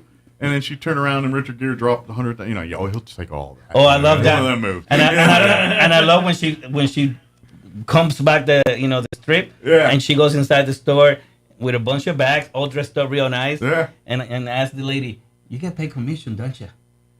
And she goes, and she picks up the bags in the air. Yeah. Too bad, because they basically rushed her off out of the store. Yeah. And she came back afterwards dressing all nice with a bunch of bags. Too bad for you. You know, so I mean that's exactly what my guys do. Okay, they listen to you. Sure, they're gonna take care of you. Okay, and just like Luis just said, you know, he got him pre-approved without no problem. You know, and everybody deserves to buy a home. And, you know, and that's just it. Is your as much as people want to buy, you guys turn into educators. Because let's face it, they're probably in a financial situation not because they wanted to be, because either they don't have the education. You know, like we're all broke. Yeah, we never come. You know, very few of us come in the world with a thing of cash. Most of us, you know, especially when you get 18 or whatever that you're out of your parents' house and you're making your way in life. You know, why do you think we all of us talking about the ramen sandwiches and, you know, back in our days, like the Roy Rogers had a really good fixins bar, and then you can make a salad out of that if you needed to. You know, it's kind of, you know, that's what, you know, we all been there. You know what I mean? That's one of the aspects that we cover a lot too, because we're not here to just tell you you can't do it now. We're here to set you up on a plan. So if you come in, because life happens to everybody. So if your credit's in a spot where it's not exactly desirable where you want to be, we can tell you, yeah, you can buy a home, but it's going to come a lot more out of pocket. Sure. You're going to be in a position where you have to spend more. What we do is we can actually get you on a plan to say, for example, your credit's at a certain amount. We need to get to a certain point. So we can say, okay, well, we have a step-by-step process that's actually going to show you this is what you have to do to get to this point. So you pay down this card, you get another credit card. Stuff like that. And we don't make it difficult. I mean, if you follow whatever my guys say, you know, and what we do, it's literally a plug and play. It's going to get there. It's going to get there. It's like this is what you do. You plug in these numbers, and this is what gets you there, and this is how you get these numbers. Yeah, work with us. We're not going to tell you to break the law or do something stupid. Absolutely. Just follow what we tell you. Yeah, it's following the plan. This is the recipe, right? And so what we'll do also is like we'll get you on set, because we're not just going to tell you, yeah, you have to build your credit, and then just be like, okay, see you next time, not talk to you. Good luck to you. I know, right? A lot of people do that. A lot of people. Well, it's a plan of attack, and you say, okay, if you play this, pay X amount on this bill each month, that's going to whittle this down. And then sometimes there is the hard conversation where you're saying, all right, you spend $300 a month on coffee. Do you really need $300 a month on coffee? and then they'll say, yeah, I do. And I say, well, what's more important to you? That coffee every day or this home? And you make them think that, and make them, because the gut, they have, no, I can't live without my coffee. I'm like, well, what's more important to you? That cup of coffee? Like, how about a Keurig? How about other options? Can we go get a $10 Mr. Coffee and some Folgers or whatever? Or, you know, be honest, $300, you can buck up to the Dunkin' coffee or whatever I don't know, I don't drink coffee. So, you know, whatever the more high fancier own, but maybe, you know, because at the end of the day, you stop doing this for 6 months. And I can put you on the path to getting to this home. Can you stop doing Starbucks for 6 months? Exactly. To do this? Or can you not, you know, have to have the newest iPhone every 2 years? And that's always our goal, too, is because we want to set you on a plan, because we're obviously not, we want your business. We want to do the best deal for you, but we don't want to be the kind of lender that's like, oh, yeah, you can't buy nothing. See you later. Oh, let me send you a video on your birthday. How you doing? Yeah, we want to get you on a plan where we're like, this is what you can do to get it. And we'll help you. We'll provide you the tools to get you the best home for yourself. Absolutely. It's a help for us. It's a help for you. It's big help for everybody. And you got educated clients at the end of the day. Exactly. So they're setting the table and taking that information and bettering themselves with it. So, you know, who knows? You set them the table, and then 2 years from now, hey, I think I want to buy like an investment house. How does that work? Talk to me a little bit about that. Next thing you know, you're out there house flipping. Yep, exactly. That's the goal. That's the goal. I had a lady tell me one day, like, you give hope like candy, and that was the best, you know, comment that I ever got from anybody. Yeah, I was like, well, thank you, I appreciate that. I try. Well, you know? It's what we do. Because at the end of the day, we have created this, because obviously that's the goal, is we all want to have our own home, our own stake, our own something in this world to say, that's mine. You know what I mean? That's what we all aspire to. Whether it's the two bedroom picket fence or whatever that is, that's what we want. But and so we all, you know, but the companies and everything, they make it like there's that gauntlet, intimidation, making it harder, like it's a Mount Everest to climb and you've got to struggle. And I'm not saying it's a walk in the park, but it really is a combination of discipline and, you know, knowing your goals and sticking to those goals. It's just a matter of how to, and this is why I always tell people, regardless, like you can have a job basically working at McDonald's or whatever, if, you can be in a home if you do juggle it right. It's possible. And what you're willing to do and how hard you want to get there. If you follow anything of what I was tell you guys, and want to buy a home and follow our lead, we'll get you your house. Absolutely, it's possible. That's one thing that we cannot guarantee things, but we can definitely guarantee our word of what we do. Absolutely, Okay? and now I get. I believe both of you guys agree on that. Well, and I'm sure you guys see this and combat this because let's face it, we nationally or even globally, there's people your age that really believe that they have no way of doing it how we did it. They think the world's too expensive, that the cost of living. Okay, now if you're trying to start out in Miami or New York City or something like that, that might be a different story. That's for sure. It might be hard. Yeah, you're gonna be eating a lot of things out of dumpsters and things like that to survive. But in Roswell, New Mexico, or southeast New Mexico, or pretty much the middle of the country, from not West Coast to not East Coast and everything in between, except for maybe Chicago and down in Dallas. But I mean, it's possible. It's very possible. It's just a matter of deciding what's important and to be honest, try not to get yourself too much trouble too quick. When you start learning to credit. And you wait a minute. You're going to just give this to me if I sign this form? Yeah. Once that moment happens, and you think, as long as you don't go hog wild there, and even still, we can fix that. But you're just going to have a bigger hole to dig out of. You know what I mean? But it really does. I mean, you can have low income jobs and get started on the path to home ownership. Now you're not buying Taj Mahal, but you know what? You're with that one bedroom apartment or whatever you're renting right now. Yeah, we can get you something like that you're not paying rent for it. But remember, after you're paying ownership for it. Yeah, and remember, after you have it, it may not be the Taj Mahal, but you can make it the Taj Mahal after it's yours. Exactly. But that's it. And this is what we talk about every time. Every time we talk about this. We got to wrap up the time. You're in the game at that point, and once you got the first home, it is so much easier to get the second home because you're in the game. It's the next one and everything. You're in the game. You're building equity under whatever you got here, and unless you did a really, really, really bad job of picking your property and owner, value increases. Unless they got some weird people that put things that were out of code and all kinds of nonsense. Yeah. You're gonna make money if you hold it X amount of time. It's just the trends. That's what happens. Yep. And if anybody ever has any questions about the process or anything like that, just come on by our office, give us a call. We're on Facebook. We'll help you talk through. We'll get you on the path to home ownership because that's ultimately our goal is to do that. So anytime you have to, just reach out to us. Absolutely. And then, like I said, come see us this Friday. Again, it's going to be the grand opening and ribbon cutting of the new Loan Depot office here in Roswell, which is located at 204 West 2nd in the Plaza West building, Suite 5, just kind of on 2nd, right kind of downtown here. And the event will be from, we say 11 to 1:30? 11:30. 11:30 to 1. To 1:30. 1:30. Very good. So you can come on by anytime during that time. Like I said, we'll have the after. Or after, too. We want you to come after. But like I said, we'll do the ceremony. The ceremony is for the ceremony. Yeah, the ribbon cutting and all that. But come celebrate afterwards, with us. come out, tour the office. See all those animal print things I was talking about. I'm just kidding. Yeah, Louise going to be waiting over there for them. Right, Louise? Yeah. In boxers and a bearskin run, right? Very Burt Reynolds pose. But anyway, sorry. But yeah, come and then, like I said, have these conversations. Let these two young men sit down with you and say, here's my deal. Is this, what can you do for me? And you know what? Odds are they're going to have a plan for you. And or even if you just have general questions about it, you're wanting to know. Come out to the event and let's start that process, or let's at least discuss the possibilities, because I guarantee the more you think you can't, the more of those guys will probably find a way you can.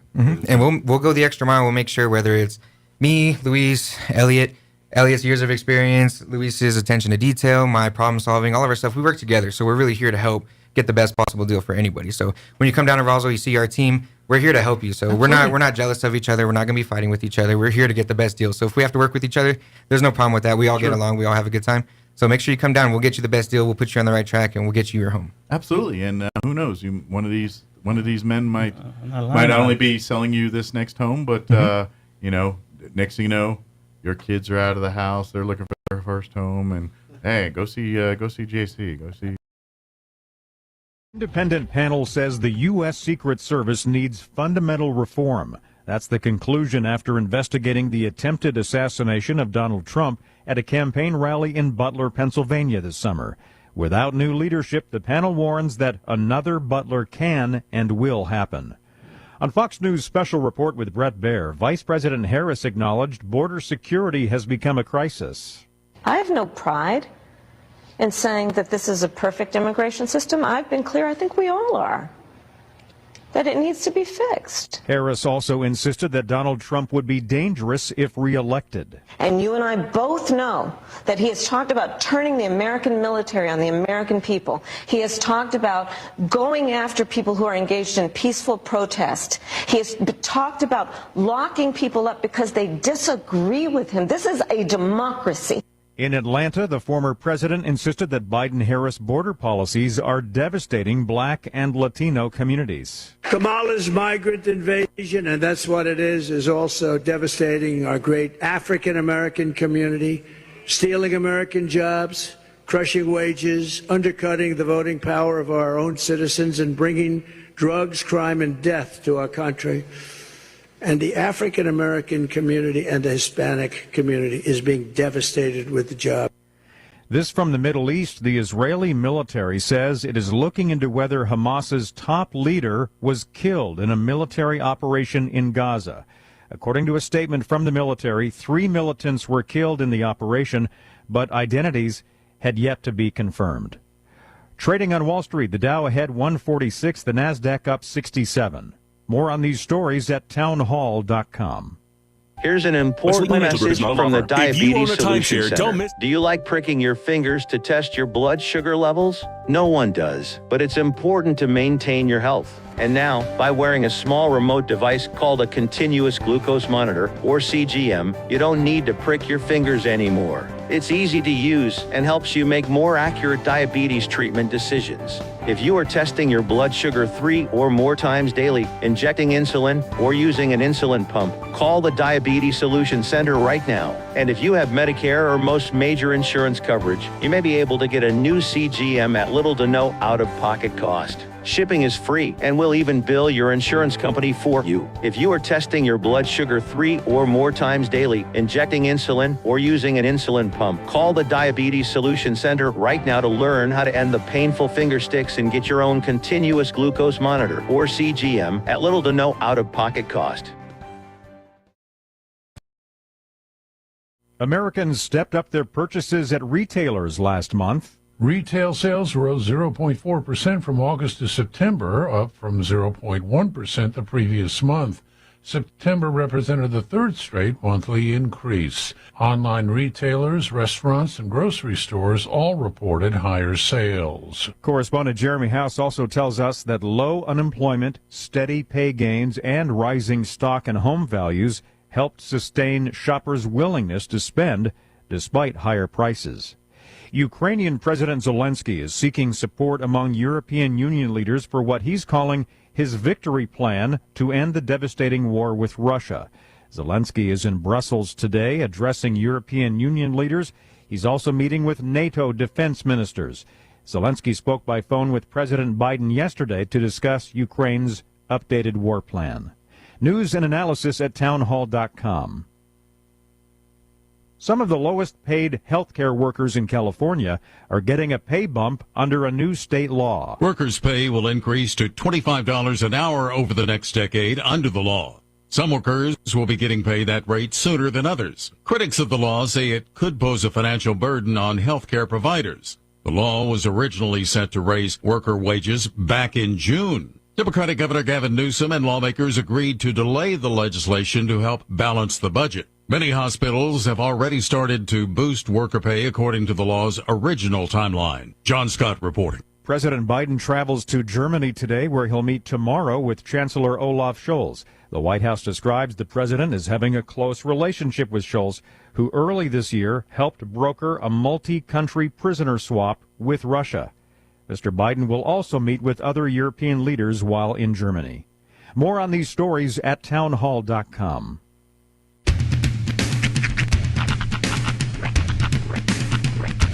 What in the wide, wide world of sports is going on here? I promise you, whatever scum did this, not one man on this force will rest for 1 minute until he's behind bars. Now let's grab a bite to eat. Yeah, come on. I feel the hot wind on my shoulder and the touch of a world that is older. I hit the switch and check the number. I leave it on and then I slumber. I hear the rhythm ringing through it. Flamenco guitar and cumbia music. I hear the talking of the DJ. The travel listen, what does he say? I'm on a Mexican radio. I'm on a Mexican radio. Broadcasting live from high atop the J.P. White Building in downtown Roswell, New Mexico. It's Mornings with Mike Winters on 106.5 Roswell's Talk FM. Is that what I sound like when I talk? Now, here's your host, Mike Winters. And good morning. It is 6 minutes after 8 o'clock. Welcome to hour number 2. The deuce of Mornings with Mike Winters, right here on 106.5 Roswell's Talk FM. Happy Thursday, everybody. Yes, sir. Penultimate day of the work and or school week. Yeah. So, real quick, I got new glasses. I was gonna say it's a whole new look. Yeah, they're not far off from my other ones. Semi-rimless mic. Yeah, yeah, they're way lighter. I can imagine. I'm kind of like, you lose that bottom metal. It's kind of like when you shave your head. You're amazed at how much heat that was giving you. Right. You're amazed at how heavy the bottom half of your frames are until you lose them. I feel like Jim Carrey and Dumb and Dumber in the Wolfmobile, where he's like, I'm moving at a triple rate of speed. I still do that every now and again when I'm in a car with the kids. Like we're driving on the highway, I'll just go, Rhiannon. You look like I'm running. No, yeah, I like the semi-rimless look. That's with my prescription. That's the best I could ever do. Yeah. There was for a while, and I think it's still kind of a thing, is the frameless lens. Yeah. Which, it's basically just, as somebody who used to do like glasses, they're the worst to work with. Yeah. Because there's just 2 earpieces and a nose piece. And fishing line. Well, and these little plastic rivet covers that you're supposed to push. They're such a hassle. Yeah. Those semi-rimless aren't bad because there was a tool in our little toolkit it's just like a little tiny metal hook, and you just take it and hook the fishing line and run it along until it catches the groove under the lens. Okay. The problem is, as those start to wear, that groove kind of wears out. Yeah, wears out, and it's kind of harder to find that groove, or it's harder to. So they're a lot more high maintenance, but definitely more convenient. Yeah, I like them. So far, so good. But I do have 2 pair because these are my normal glasses, which I didn't bring. They're at the house, dummy. But my computer glasses. So now you have the no lines, right? The no line bifocals. Yeah, these are actually 3. Because I have 3 different. Right, it's progressive. The progressive lens is a distance, intermediate, and reading. There you go. Yeah. And the way that they work is, I'm not sure exactly how I'm sure the technology's gotten better since I was in it. But in order to compress the vision into those 3 segments, it basically makes this hourglass of what's called aberration or soft focus, where either side of the lens is kind of useless. Yeah. But that one, to get all the power into this region, right? These parts are sort of sacrificed. I think now technology's made it to where that's less. Okay. You have a much wider field of vision, I would assume now. Plus, they're a little bigger too. They're a little bigger on the. I did go well, and these aren't as. My old glasses are actually a little bigger. Now, actually, lens wise, maybe about the same, but the frame are smaller, so they're a little bit. They do make you kind of. They take up less acreage. You know what it is? They make you look more businesslike. Ooh. Like you're ready to go into a meeting. Ooh. It's almost like the eyebrows line up with the top frame, so it gives you this perma. I'm here for business. Let's get down to it. I'm here to break stuff. Here to mess stuff up. Yeah. But so a big thank you to the Eyesight, which nothing, just coincidentally, they're going to be on the show next week. Nice. Hey, you know what? That's kismet. Yeah, it just happens. Just so happens. I had an eye doctor above the eyesight, and just so happens our salespeople sold them stuff. They were not connected to each other. Although happy accidents. I will say that I tend to patronize the businesses that patronize Oh, I us. do too. But this actually kind of. I like knowing that the products that I'm advertising that I believe in. Yeah. For the most part. That's right. Not really big on the OBGYN stuff yet, but it's neither here nor there. I'm dabbling. I'm starting to learn. I got the books. I just haven't really dove in yet. Well, yes, congratulations on the new eyewear. Well, thank you. Yeah, I do like them. I enjoy them. Now you said you have the two pairs. So did you go prescription suns? No. My second pair are just for computer reading, which would be helpful right now. But I left them at the house. So did you go transitions lens? No. You're just braving it out in the sun. I have a pair, my old pair of sunglasses, and they're still good enough for that. So I have a prescription. Yeah, you don't pair of really need sunglasses. no lines when you're driving. Yeah, that's strictly they sit in the car and they're driving because, and I don't still think they've got the transition technology fixed yet, where you're in your car. Mm-hmm. And because your windshield blocks out the UV, so it doesn't darken Doesn't do nothing. to your eyeglasses, so they're useless in the car unless you're that guy holding them out the window. It's so funny. You learn little tricks like if you want your glasses to get lighter faster, like when you come in, put them in the freezer for like 5-10 minutes. That's what I do at the bank. And then they're super cold. I walk in the bank. Can I borrow your freezer for 2 to 3 minutes? 2 to 3, just for a second. Then we'll have a transaction. Like I'll wait here in line, and by the time I get in front, you can hand me my glasses. Yep. I'd appreciate it. Speaking of adventures. Oh yeah. Oh, you gotta tell me. You teased. I left you. Yeah, you left me teased a bit. So pull back of the curtain. I consider myself a relatively safe driver. I'm not somebody who goes erratic with it. For a guy who's half blind, he's a pretty good driver. Yeah, these things work wonders. Thanks, eyesight. But for 4 years now, I have evaded any type of lights in my rearview window or in my rearview mirror. Not pulled over. Not pulled over. Not one time in 4 years. Okay. And yesterday it happened.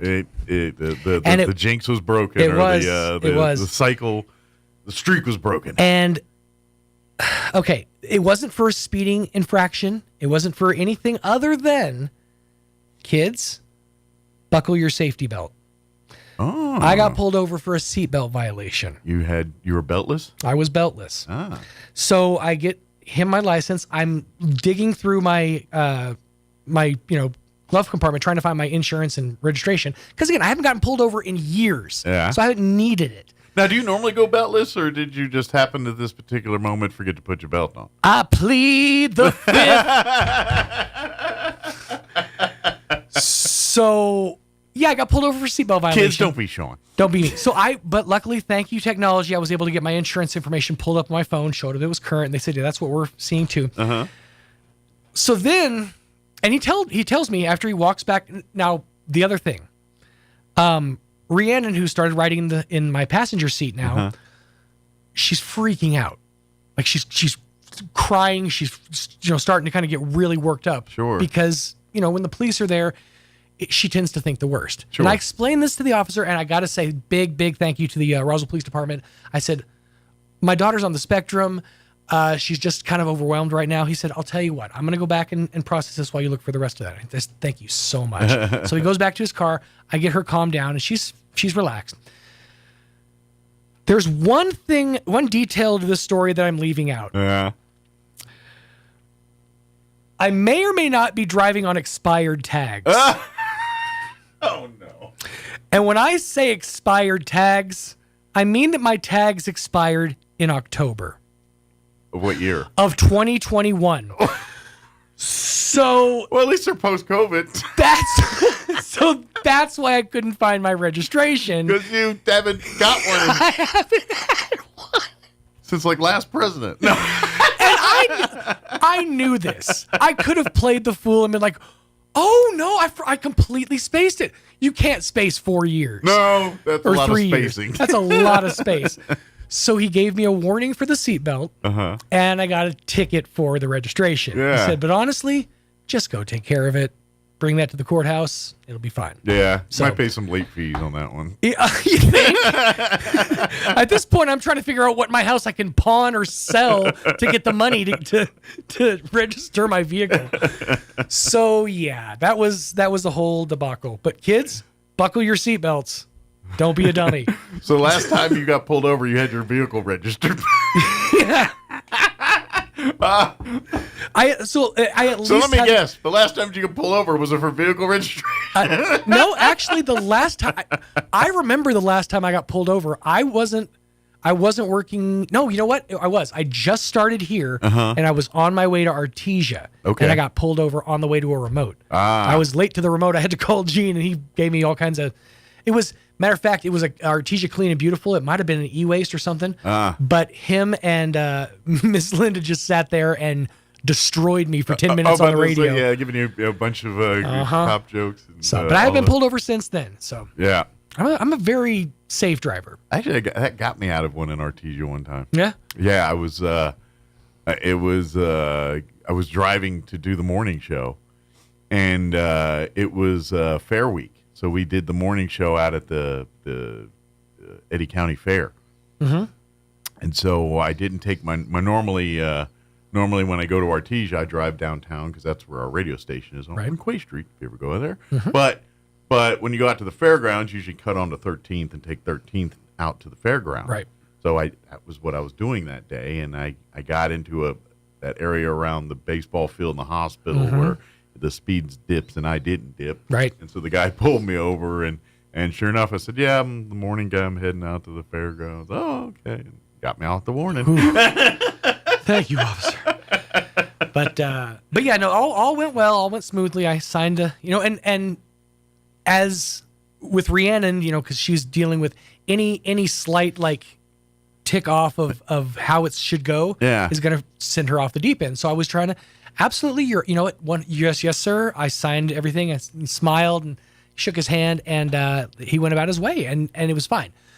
So lesson learned, buckle your seatbelts. But I will say humongous thank you to the Roswell Police Department for taking my daughter into consideration. There you go. Because that also, as I'm sitting, when you're pulled out, when you have the lights in your rear view, every scenario goes through your head. My daughter's freaking out in this passenger seat. He could be thinking I'm kidnapping her or you're thinking number of scenarios. They're thinking I'm doing some nefarious stuff to this kid. Yeah. So I genuinely thank the Roswell Police Department for not taking things further or escalating the situation. I wish I'd gotten the name of the officer, honestly, because he did a great job. A lot of RPD are parents too, and they probably been sitting right in your situation going, oh, yeah, I know that too. He's like, poor guy. Yeah, but... let me give you the rundown and get your car registered. Yeah, I'm gonna do that now. And wear your seatbelt. For a while, it was kind of like kids don't do as I say, or do actually. Just don't listen to me. But for a while, it was almost like a badge of I'm doing pretty good. Nobody's on a good streak. Right. It's like if you don't know how to read and you were sitting in front of a group of kids to read a book and you just started reading to yourself. They really think I'm reading. Nothing I did was right, but it was still kind of a badge of honor for a minute. Again, don't do as I do. That's right. And wear your seatbelt. And wear your seatbelts. Paul Gessing with the Rio Grande Foundation is going to join us. Like I said, this first time I think I've had him in person. Always been on the phone. So nice change here. So we'll talk with Paul here in just a bit. Before we do that, let's take a quick commercial break, about 3 minutes, and then we'll talk with Paul Gessing from the Rio Grande Foundation. Don't go away. You're listening to Mornings with Mike Winters. Who doesn't think the dentist is a big deal? I know what you're thinking. What will they find? How much will it hurt? What are my options? Hi, this is Dr. Sarah Usher, and I am here to tell you that here at Carabelli Dental, it is our job to put you at ease. With options like sedation dentistry, you can rest assured that regardless of what dental work you might need, you can get it done while resting comfortably. Call our office now and speak to our knowledgeable staff about setting up your new patient appointment. Come see the team at Carabelli Dental or call 575-622-4455. The weather is changing, and what is cooler than being at the Cow? Well, we can't think of anything. The Calico Cow Fabric and Gift Shop in Roswell is your authorized Brothers sewing machine dealer for Southeast New Mexico, and they're all on sale right now at the Calico Cow. New fabric styles for fall are here, and holiday and Christmas fabrics continue to arrive daily. If you're still stitched to your own machine and you just want a tune-up, call for in-house maintenance 575-639-2586. The Calico Cow Fabric and Gift Shop, 200 East College in Roswell. Want to know how? Come see the Cow. Central Valley Electric is continually learning and advancing technology that improves electric service, reliability, and safety, and in turn enhancing the quality of life for members that we serve in our local communities. CVE offers an account management program called Smart Hub that allows members to track their usage, set up convenient pay methods, and the ability to manage their energy use with smart technologies. A secure system such as Smart Hub is an easy tool to use. To sign up, visit cvecoop.org and click Smart Hub to get started. Now's the time to get a great deal on select Kubota compact tractors. The LX Series is part of the #1 selling compact tractor lineup in the U.S., built with premium features and the comfort and versatility to make your land your own. Stop by your local Kubota dealer today. Right now, bring home select Kubota equipment for 0 down, 0% APR for up to 84 months, or save up to $2,300. Now through September 30th. See us or go to KubotaUSA.com for full disclaimer. Visit your local Kubota dealer, Amigo Machinery at 2801 Southeast Main Street in Roswell. Hi, Chef Anthony Noble here with the Valley Cafe at 801 West Brasher. We love serving you our delicious meals for lunch and dinner. The next time you're in on Monday or Tuesday, bring the family and take advantage of our kids' dinner special. With the purchase of an adult meal, you get a kids' meal for 20% off. That's right. Get the kids fed, save a little money, and enjoy what I got cooking in the kitchen. Come visit us at 801 West Brasher in the Orange Building across from Church on the Move in Roswell. We have it all. Come taste and see. Don't forget, you can also find the Valley Cafe on our website at toasttab.com/Valley Cafe. Also on DoorDash, Grubhub, and Uber Eats. You love your car? Yes. Well, Roswell Hyundai wants to help you keep your current car with a lower payment. Introducing Refi with Hyundai. Roswell Hyundai wants to help you refinance your current vehicle with rebates and discounts to lower your payment. If you're ready to upgrade, Roswell Hyundai has a fresh inventory of new and pre-owned vehicles with special financing available regardless of your credit with I-10 accepted. Don't forget, all new Hyundais come with a 5-year bumper-to-bumper warranty and 3 years of free oil changes. So, what makes Roswell Hyundai the #1 used car dealership in southeastern New Mexico? You do. Roswell Hyundai, 1909 West 2nd. Here's a Mornings with Mike Winters fun fact. 1 in 3 snake bite victims is drunk. 1 in 5 is tattooed. Hold my beer and check this out. Here's Mike Winters. And good morning. It is 22 minutes after 8 o'clock, and joining us in studio for the first time, Paul Gessing with the Rio Grande Foundation back with us. Good morning, Paul. Good seeing you in person this morning. Yeah, good to be with you. Good to be in town in Roswell, and later on today I'll be in Hobbs. Yeah, you're kind of making your move around the southern part of the state here, doing appearances, talking. Of course, for folks not familiar, the Rio Grande Foundation is it's really a kind of a think tank, watchdog organization that really nonpartisan, that really just keeps tabs on things going on in the state and obviously on a national level as well too. Yeah, the economy is our biggest area of interest, education as well, and you can find out more about that at riograndefoundation.org, errorsoфenchantment.com. And we get out and about, and especially with the election coming up, there's a lot of people interested in hearing about the latest policy issues, political issues facing New Mexico. Yeah, speaking of election, and this is something I was just talking a little bit actually on the radio yesterday, and it seems like nationally it's crazy. Mm-hmm. What's going on for the presidential race, and very hotly contested, and it depends on who you talk to and who's winning at a particular moment. But I feel like New Mexico's really sitting on the sidelines for this whole election cycle, and it's not even just at the president race. I mean, even in our congressional and our Senate races, they're not like it almost seems like everyone's kind of just conceded that either we're going to win or not going to win. I don't see the dogfight that we see in years past. I don't know if it's just me not being observed, but I'm on radio. I'm not seeing a lot of political ads on the radio around here. Seeing a few, 1 or 2 congressional race, but even not to that heavy. Some bond, hey, vote on these bonds. But I'm not seeing certainly nothing at a national level. Is I'm guessing on the national roadmap, it's Democrat. They're not even going to try to fight at this point, and they're moving on. But So in the national race for the presidency, obviously you got the Electoral College, you've got each state that you either win or lose, not a popular vote situation. Sure. We are definitely not among the swingiest of swing states in New Mexico. If Trump were to win New Mexico, it would be the sign of a massive red wave that would be happening. So I think that's why you're not seeing as much on the presidential side of things. Now, you've got the U.S. Senate race, Nella Domenici and Martin Heinrich. In my television, my news feed, I've seen a pretty good back and forth between those two individuals. Nella, as so many Senate candidates, is trailing slightly Donald Trump. So each state, where there's a Senate race, the Senate candidate is generally trailing President Trump, and there's a whole array of reasons behind that. Obviously, Trump unites Republicans in a very specific way. He's a polarizing person. He polarizes the Democrats, but at this point in time, he has pretty much united the Republican Party behind him in ways that no U.S. Senate candidate can. And Nella's tried a very moderate approach, especially on the abortion issue, but she's, I think, taken it to Martin Heinrich in a way that previous challengers to Heinrich have not. So it would be an upset. He's an incumbent in a blue state. It would have to be a really, really good year for Republicans for Nella to unseat Heinrich. And that feels like that is the one race that does have a bit of an eyeball on it, and there is, you do see a lot of marketing and stuff. But these congressional races, like I've seen a little bit of back and forth in the CD2 race, but short of that, 1 and 3, I don't even know if anybody's. I've seen a couple, debates on the news and things, but certainly no marketing or any of that kind of stuff, and no beating the bushes kind of feel to it. It just seems like everyone's just kind of conceded. Well, this is who's going to win, and this is who's not going to win.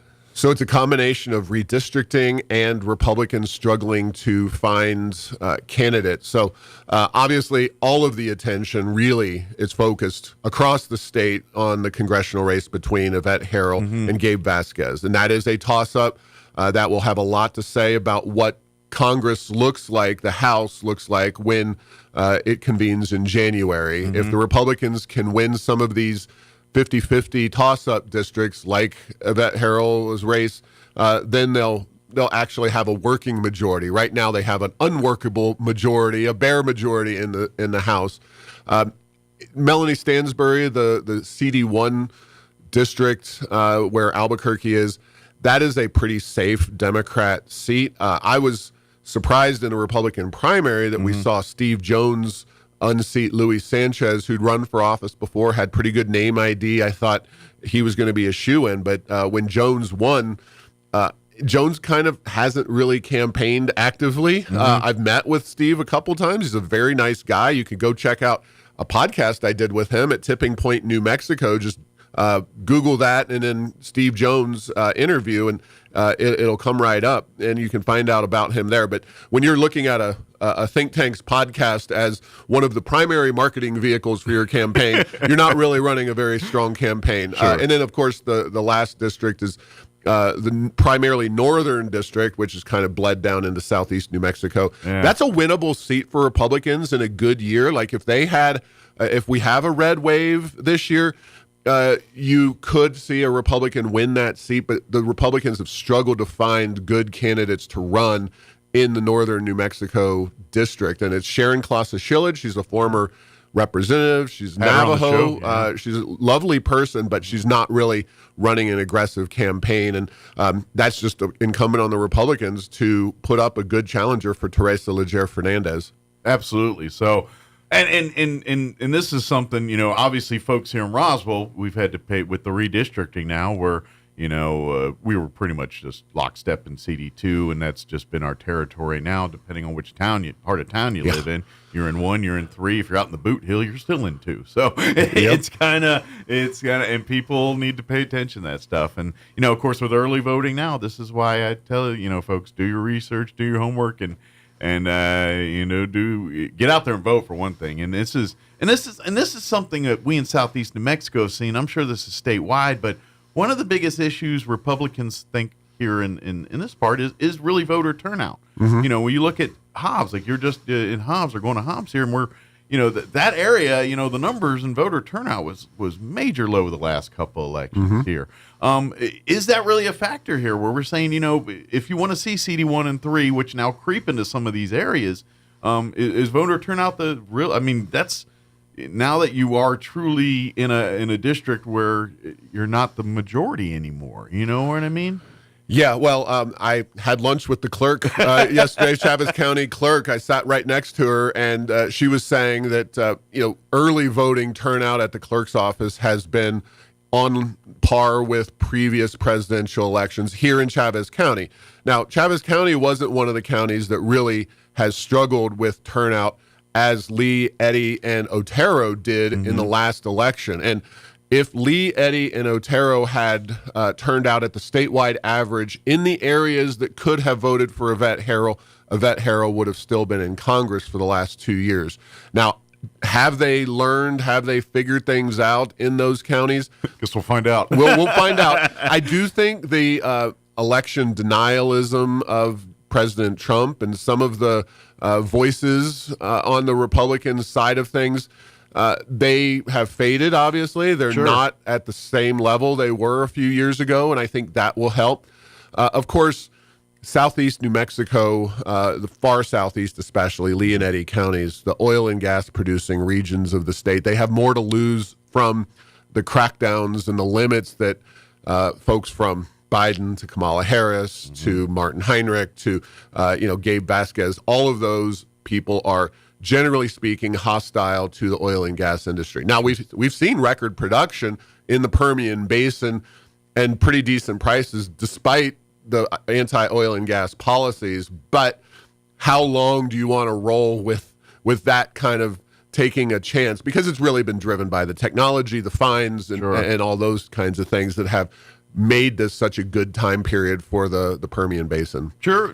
Now let's, since we're, kind of shifting here to the financial side of things, I kind of do, while I got you here, kind of want to talk a little after election. Of course, right on the heels of election, legislature's getting into session. We got a 60-day, what just kind of, I know we're a couple months out, but reading the tea leaves, what's kind of this session going to be shaping up to be, you think? What's going to be some of the issues that they're going to be pushing for heavy in this 60-day? I know it's early, but I'm sure that it's on people's radars. Well, before we get to that, we obviously have this election. And, while everybody focuses their attention on the presidency and the Senate races and those House races, all 112 members of our legislature are up. And I realize that a lot of the districts down here are pretty safe Republican Very seats. quiet here. So you don't have a lot of folks on the ballot that are running really active campaigns at this point in time.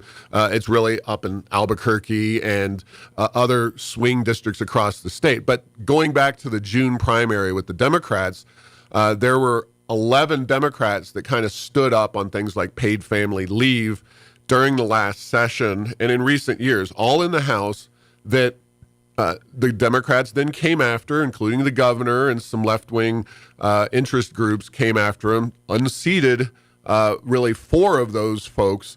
So my kind of tea leave reading is that if the Republicans want to hold serve, if they don't want to see further erosion and policies that come down the pipe, they're going to have to win at least 4 or so House seats. So we'll see what develops based on Republican performance in these House districts. The Senate, anytime you have a group that's up every 4 years, you've got to focus some attention there. But the Senate is really not a factor as much as the House is. So the House is where the action is going to be, and that's going to determine what comes at us in the next session. I do believe that paid family leave will be pushed no matter what. Sure.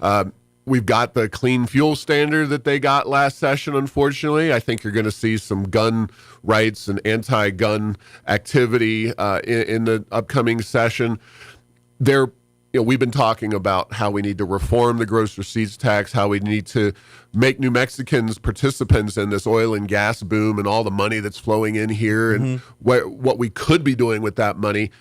I do think that they probably will do some tax reduction, probably just a rate reduction on the GRT, which is welcome, but we could be doing so much more with that money.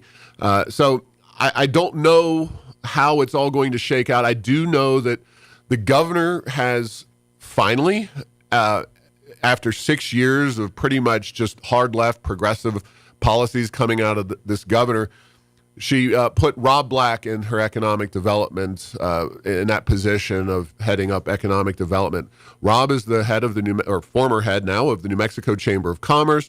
He understands the problems with the paid family leave. He understands the gross receipts tax. It'll be interesting to see how that relationship evolves and whether the governor starts to move a little bit to the middle on some of these policies. So he's kind of a more moderate pick for that. Definitely, yes. Yeah. And pro-business kind of, we'll see. Speaking of that, and again, because we're down south here, like you said, it's quiet. We're kind of pretty staunch Republican here and sending representatives. We see stuff in the news, obviously, with the governor and So, is there really up north in the Democrat, like when we look at this election here with the legislature, is there a rift in the party where there is this, more progressive side, and are the moderates and the progressives really battling on that side of things now, or is that smoke and mirrors that we're seeing? Well, the moderate Democrats are slowly but surely being unseated by the progressives. The progressives, again, this past primary season, won several races. And the governor's part of that equation. Mm-hmm. Again, the governor, I cannot comprehend what her strategy is, because then she had that special session on crime over the summer back in July, and a lot of bad blood bubbled up between the governor and the progressives, because the governor suddenly was kind of siding with the Republicans on crime issues. Now, the Republicans will say, well, she didn't do the right things. She didn't, put these policies forth during an actual legislative session. It was kind of this half-baked special session where you're supposed to kind of have things locked in and then ready to go, because nobody wants to be up there in July for a couple weeks, especially during an election. So it'll be interesting to see if that carries over. Sure. And if the governor has signaled some moderation. Now, one quick thing to note is that the governor is very much angling for a position in the Kamala Harris administration, or a prospective Kamala Harris administration. Kamala Harris, it is that time of year, time of the cycle, bucking for a new position. Yeah, she was the minister, for lack of a better word. She was the coordinator for the governor's recent wedding. They're definitely friends, and I think the governor would like to put herself in a position where she's seen as accomplishing more than, quite frankly, she has over the last 6 years. The legislature was not willing to play ball. The progressives, her own people. Now, obviously, if it's January here, we're coming into a 60-day session.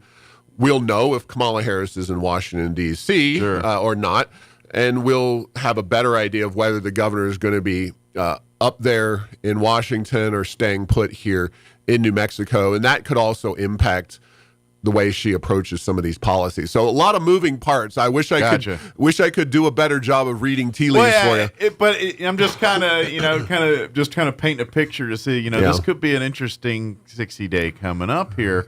Real quick on that too is, looking at, like you said, the progressives are kind of taking over here. Now, from the Republican perspective, is that a good thing or a bad thing? Because one would say, all right, that means the moderates are probably going to throw a lifeline to the Republicans to kind of save the cause here, which strengthens there. But at the same time, does that give a bigger demon to fight on the other side? Is this good, bad, ugly? What's kind of Republican perspective? Man, you're going to think I'm a weasel. But I'm going to say it depends. I know. I'll give you one specific race to keep an eye on, though. I believe it's House District 52 over in Las Cruces. A woman named Elizabeth Winterud is the Republican running.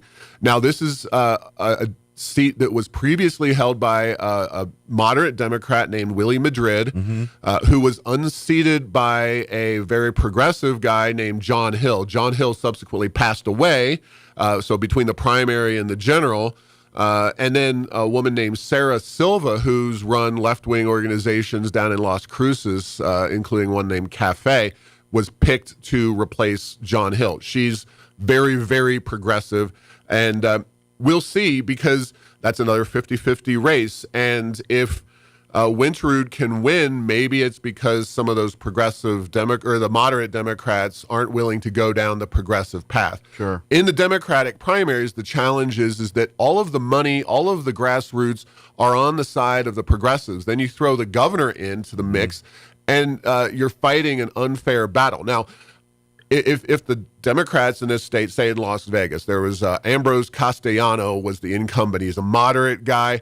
And if he had done things well and gotten his moderates to get out there and vote, he would have still been in the legislature. But he didn't, and so you have a pickup for a far left progressive, and that happens pretty frequently. So the resources are there on the left side of the political spectrum, and that's one of the reasons. So until the Democratic primary voters say, all right, enough is enough, we don't want any more progressive elected officials, sure, you're going to see that push to the left. And I'm going to take a guess, too, is more of the moderates aren't in Cruces, Albuquerque, Santa Fe. They're in Las Vegas. They're in more rural parts of, I guess, liberal parts of New Mexico. They're not in Albuquerque. Yeah, and for example, in that Las Vegas seat, there's no Republican declared candidate. Yeah. Another race over in Silver City for a Senate race, you had a guy named Clemente Sanchez who was a state senator on the Democrat side, kind of a moderate voice. He had been out for 4 years and thought he was able to win an open seat, wound up getting clobbered in the Democratic primary. So when the Democrats decide that they are sick of the progressive, wave that we're seeing, that's when things will stop going further and further left. But to date, we have not seen that stop. So and probably got to get worse before it gets better. And it's worth mentioning, of course, the passing of John Arthur Smith, former Senate Finance Committee chair. I think the poster child for moderate Democrats in our recent memory here. And of course, he passed away recently, but he was one of many in the Democratic Party who they moved out the door. Now that seat has been taken over by Republicans, but it's those successes are not by any means universal. Sure. Just real quick too, because obviously, with this last primary season here, sure, Republicans stayed in seats here for most of the area, but there was a few new faces moving around and things. Just from what you're hearing, anything, is there any impact there on that kind of stuff with, because I know, and as well as I do, when you get to the party level, Democrat, Republican, there's kind of a hierarchy. Hey, you do this, and when someone bucks that system, it trend. And a little bit was going on the Republican side. Oh, absolutely. Any fallout from that you've seen that could impact this 60-day? Well, the Republicans remain their own worst enemies. They're fraught with rivalries and various splits. One of the biggest ones that reared its ugly head during the primary election was the Hobbs race for the for the state Senate district between Larry Scott and Steve McCutcheon. I don't know how many ads were run up here, but it seemed like it was dirty. They were very where it's very active. Quiet now. It was the complete opposite back in May and April of this year. Yeah, and those two guys, I don't think, disagree on more than one or two policies, if that. And it's just unfortunate for an organization like us that broadly supports conservative principles, free market ideas, to see those kinds of resources and that kind of vitriol being spewed in a race that is not going to actually impact very much in the way of policy or control of the state Senate, because the Republicans, like I said, are still going to be a distinct minority. Not going to move the needle. I'm looking at the tea leaves, and I'm thinking that maybe one, maybe two seats will shift in the state Senate, but you really only have one moderate Democrat in the Senate. It happens to be the Senate Finance Committee chair, George Munoz, out in Gallup. He's a reasonable guy. It seems like the Democrats are smart enough to put people who have a rudimentary understanding of mathematics as the Senate Finance Committee chair. We saw that with John Arthur Smith. Now George Munoz has that banner. But it's a real challenge because the state Senate has a pretty strong ideological bent. You're either a progressive Democrat or a conservative Republican, and there's not a whole lot of middle ground for those votes to trickle over. Most think in the creamy middle, but you're not allowed to act that way. Yeah, which is surprising because Senate districts, the Senate is kind of the founding fathers originally envisioned. The Senate is to be the cooling tray and a little bit more moderate. Well, in this case, in New Mexico, that's not the case. Sure, absolutely. Well, I just saw the time, and I know you got you got my boss to go visit and a couple other things to get on the road to do here too. So Paul, but folks, if you want to learn more, you can always check out Paul's website with the Rio Grande Foundation and keep tabs on really because that's what Paul does. He keeps his finger on the pulse of really all these issues going on in New Mexico and giving people a place to really see what's going on. Even behind closed doors sometimes in some of these office meetings and things. Absolutely. Early voting begins on the 19th. That's Saturday. So be out there, get voting, and make sure that we don't suffer the low turnout. Not necessarily here in Chavez County, but in southeast New Mexico. That's right. These folks need to turn out because there's a lot of potential wins on the table for conservative causes in this election. Absolutely. And getting your foot in the door, this is, I say this every time, if we could get this state back to the middle, you know how much stuff we could get done? Absolutely. Where there's actual checks and balances and things. Absolutely. You got it. Paul, thank you as always, and nice to see you in person. Look forward to more of these. Good to see you, Mike. All right, take care. It is 8:46. Let's pause for news. Chavez County sports update, your Red Apple market update, and a few commercials to pay for lunch. Don't go away. Here is your Pecos Valley News Update. I'm Jared Sorello. Everyone is invited to participate in a community forum to discuss key issues impacting the Eddy County community. It's a chance for you to share your ideas and ask questions and engage with local officials and fellow residents. Join the Eddy County Commissioners for the discussion regarding the 5th Judicial Courts. The meeting will be at the Eddy County Fire and Rescue Building, 1400 Commerce Drive in Carlsbad, on Wednesday, October 23rd, beginning at 6 p.m. A pavement maintenance project involving a number of streets is starting during the second half of October in Roswell. During the work on each street section, that section will be closed to all traffic. Access will be provided for residents and businesses. Beginning today, work will include South Pennsylvania Street from Robin Drive to the alley north of Newell. Also, Main Street, Access Road from Robin Drive to Newell, North Ohio from West 17th to 19th, and North Delaware from West 17th to College Boulevard. You're up to date. I'm Jared Sorello. It's time for the Chavez County Sports Report. Got a couple of leftover scores from Tuesday. Roswell moves to 17-1 in volleyball action by defeating Hobbs by a 3-0 count, 25-17, 25-14, 25-16 for the victory. Roswell plays at Carlsbad tonight at 6 o'clock. Meanwhile, the Roswell girls soccer team loses at Hobbs by a 4-0 count. The Lady Coyotes are 9-9 overall, 2-2 in district play. Dexter volleyball now is 15-2 after beating Mescalero Tuesday night 3-0. NMMI lost Tuesday to Fort Sumner in a sweep. It's Gateway Christian at Melrose tonight. Volleyball action. Gateway is 11-3 overall. They lost to Elida on the road Tuesday by a 3-1 count. The Sports Report brought to you by DSI. Call DSI for all your office technology needs. I'm Eric Butler at Roswell Talk FM 106.5. I'm meteorologist Steve Hamilton with your Pecos Valley weather. Could get a little rain coming up over the next few days as low pressure gets together over the southwestern states. It'll be sunny today, though, a little bit windy, our highs in the mid-70s. Overnight, some scattered showers, low in the mid-50s, and then a few showers around the area on Friday. Upper 70s for the afternoon high. We will see some sunshine. Scattered showers on Saturday and again on Sunday. That's your latest forecast. I'm meteorologist Steve Hamilton. All across America, this is the Red Apple Audio Network's Market Report. I'm James Flippin. U.S. stocks finished higher yesterday as the market bounced back from Tuesday's down session. Import prices fell 0.4% in September. In the 12 months through September, import prices dipped 0.1%, and that marked the first year-on-year drop in 7 months. One of the biggest declines, fuels and lubricants, which saw import prices plunge 7%. In today's economic data, look for initial jobless claims for the week ending October 12th. U.S. retail sales for September will be published. August's business inventories are due, as well as the October Home Builder Confidence Index. The Federal Trade Commission says it's trying to make it easier to cancel digital descriptions.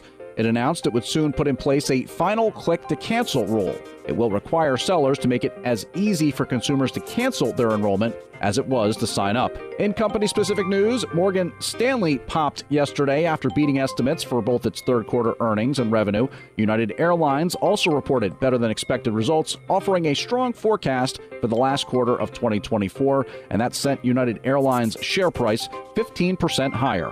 That's the Market Report. I'm James Flippin. This is the Red Apple Audio Network's Market Report.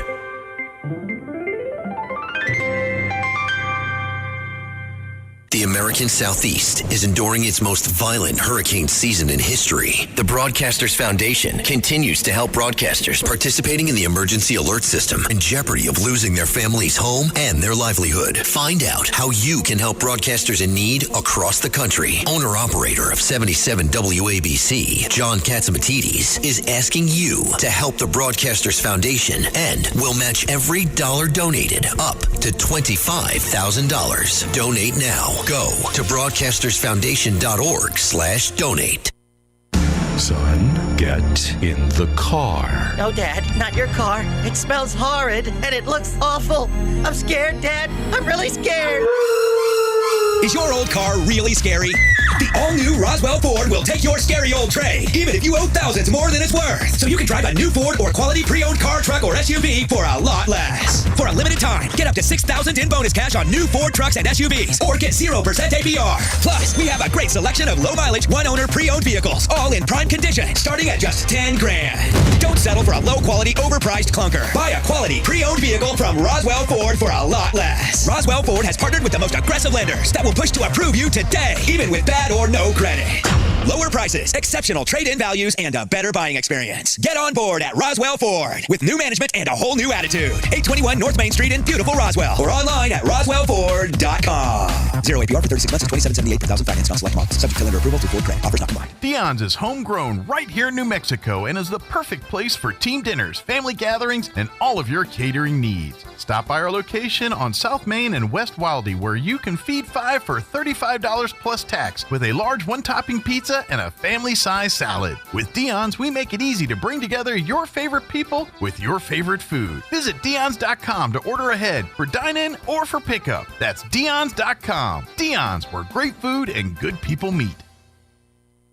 As the election approaches, it seems that all sides need a strong dose of kindness. The Apostle Paul writes a letter where he shares how to live in the Spirit. He calls us to follow one of the greatest commands, to love your neighbor as yourself. The very next verse, he writes this: "If you bite and devour each other, watch out or you will be destroyed." How fitting is that for our present age? Instead of getting bogged down by the ugliness of the world, we're called to live by the fruit of the Spirit, which is love, joy, peace, patience, kindness, goodness, faithfulness, gentleness, and self-control. A quote by Mary Davis reads like this: "Bring love wherever you go, shine light wherever it's dark, leave blessings wherever you've been, be kind wherever you are." As we go through our lives, we're never going to agree with everyone, but that doesn't give us the right to feed the meanness and destructive behavior around us. If you have to choose between being kind and being right, choose being kind, and you'll always be right. Join us at the Country Club Road Church of Christ for worship at 10 a.m. on Sunday, located on the corner of Country Club and Washington in Roswell. A good night's sleep is so important, and issues like sleep apnea make falling asleep and staying asleep nearly impossible, but we can help. I'm Dr. Sarah Usher at Carabelli Dental. With the help of a simple oral appliance, your sleepless nights could be a thing of the past. But don't take my word for it, just ask Lainey. My name is Lainey Smith. I wasn't surprised when I found out I had sleep apnea simply because I had a horrible sleep pattern. I attempted to use the machine and it drove me nuts and I could not sleep with it. And then that's when Dr. Ager told me about the oral appliance. I would suspect I've been using it for 2 years now. In all of that time, I've had less than 10 poor nights of sleep. It's a complete game changer. I feel a lot better because I sleep. This simple appliance can change your life. Call us today to set up your appointment so you can finally get the good night's sleep you need. Come see the team at Carabelli Dental at the corner of 9th and Main in Roswell, or call 575-622-4455. Need new windows for your home? Beware of the sales gangster. Jennifer from Trustmark Roofing and Windows here. A sales gangster is a window salesperson with the mobster mentality. They intimidate, bully, and fast talk you into buying their less than quality windows during a 3-hour pitch. Think I'm kidding? Call a few window companies and see for yourself. Or you can skip the sales gangsters and call Trustmark. We have fair, no-nonsense pricing on our premium windows, and our appointments take only about 60 to 75 minutes. Just long enough to listen to what you need, show you your options, answer your questions, and give you a straightforward quote. Then it's up to you. We can take a no just as easy as a yes, but I'll guarantee you this. No sales gangsters. Sound fair? Call Trustmark Roofing and Windows for your no-obligation spring window assessment. 575-755-7663 or visit TrustmarkRoofPros.com. Trustmark Roofing, we put people first. At Artesia General Hospital, we know it's early, but schedule your mammogram today and save. Call 855-RAD-EXAM and save 10% off mammograms scheduled through October, Breast Cancer Awareness Month. And get a refreshing drink discount from Kith & Kin in Artesia or Blue House in Carlsbad. We use leading-edge, FDA-approved Genius 3D mammography technology to deliver more accurate results faster and with more comfort. Women over 40 do not need a referral for yearly screenings. Learn more at artesiageneral.com/mammogram. So your pecans aren't as big and bountiful as they used to be? Well, what would Jim Gill do? Hi, this is Ben from Roswell Seed Company. Few people knew as much about pecans as Jim Gill. And if he were here today, he'd tell you it was time to fertilize. He'd tell you just what you need and show you how to use it. Then he'd make some joke about your neighbors making fun of your nuts. So when there's trouble with your pecans, head for Roswell Seed Company and ask them, what would Jim Gill do? Here's a Mornings with Mike Winters fun fact. Elephants use these skin folds on their bodies to crush mosquitoes. Mike Winters uses his to hide M&Ms. Here's Mike Winters. And good morning. It is closing in on 8:57. I've been mentioning this last week and a half or so here, but the American Legion Post 61 family, along with the support of you, the community, right now they're collecting relief supplies and cash donations to get to hurricane victims back in North Carolina. A truck and trailer will be leaving for North Carolina this Saturday, October 19th. They are collecting donations, and the deadline to get those donations is tomorrow, the 18th. Drop-off locations for supplies are at Southwest Printers at 110 North Pennsylvania or at the Roswell Chamber of Commerce. The trailer for the trek, a big thank you to the folks at Roswell Livestock and Farm Supply. They're also, the New Mexico chapter of the American Legion Riders are going to be doing the escort for the truck and what's hoped to be a caravan as it heads back east. And then they're going to take that stuff back east to North Carolina. If you'd like to donate or get more involved, you can reach out to Commander Stephen Lee at American Legion Post 61. You can reach out to him at 575-268-0220. Again, 575-268-0220. Or you can go to the website, roswelllegion.org. And there's 3 L's in the middle, so you know you did it right. ROSWELLLEGION. So those 3 L's are there by design. So when you type it in, you're like, that don't look right. It's right. And you can go there and donate. Now, the things they're looking for, some people have been asking, like time, first aid supplies, water, bottled water, toiletries, bath, hygiene supplies, blankets, bedding, towels, stuff like that, household products, cleaning supplies, things, all that kind of stuff. They're just loading a trailer and sending it back east. This is very grassroots, very much. Literally, it was Russ in the Legion Post.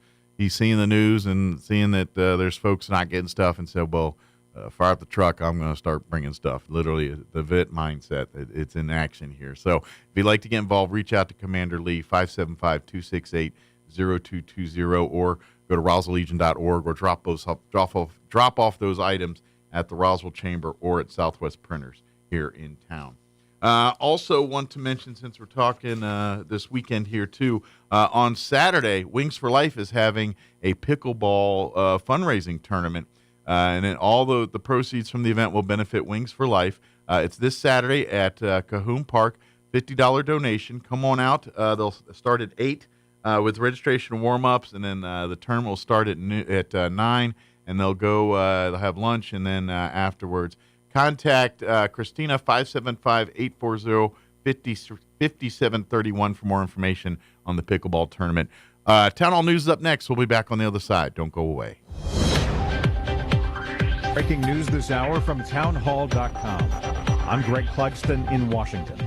Israel's military is working to confirm the identities of 3 militants killed in a military operation in Gaza. There is intense speculation at this hour that Hamas's top leader was one of the casualties. An independent panel is recommending fundamental changes at the U.S. Secret Service. This following the attempted assassination of Donald Trump at a July campaign rally in Pennsylvania. Immigration was a main topic during Vice President Harris's first-ever sit-down interview with Fox News. She told Special Report with Brett Baer that she's been hard on migrant crime, but Republicans have not. It is also true that if a border security had actually been passed 9 months ago, it would be 9 months that we would have had more border agents at the border, more support for the folks who are working around the clock trying to hold it all together. Madam Vice President. To ensure that no future harm would occur. Also on the presidential campaign trail, Donald Trump talked about the cost of living during an event in Atlanta. We will put more money in your pocket. We will let you keep more money than you ever thought possible. We're bringing it down. We're bringing the cost down. We will have large tax cuts for workers, and we are going to have something very special. No tax on tips, no tax on overtime, and no tax on Social Security benefits for our seniors. The White House says the federal government has approved nearly $2 billion in assistance across 6 states to help people hit hard by hurricanes Helene and Milton. Wall Street, green arrows, the Dow ahead by 105 points. The NASDAQ is better by 39. More on these stories at townhall.com. Americans now have more credit card debt than at any time in history, owing a staggering $1.3 trillion collectively. What happens when most people can't pay their bills? Well, the U.S. economy is clearly moving into uncertain territory. That's why more Christians are turning to gold just for their peace of mind. I'm Lance Wallnow, Christian news analyst with a 30-year track record of predicting trends. The Bible tells us that gold is a time-tested store of value that can protect your God-given assets through almost anything, including America's historic debt bubble. And here's the good news. You can own gold through your 401k or IRA. My friends at Birch Gold Group can help you buy gold for your retirement account, tax-free and penalty-free. To learn more, text the word faith to 989898 for an info kit from Birch Gold that's entirely free, zero cost or obligation. Text that next step right now and take it. Text faith to the number 989898 for your free info kit. That's faith to 989898. The United States warns of growing North Korean military support for Russia's war against Ukraine. Deputy Secretary of State Kurt Campbell says Washington and its allies are alarmed by North Korea's nuclear and missile threats.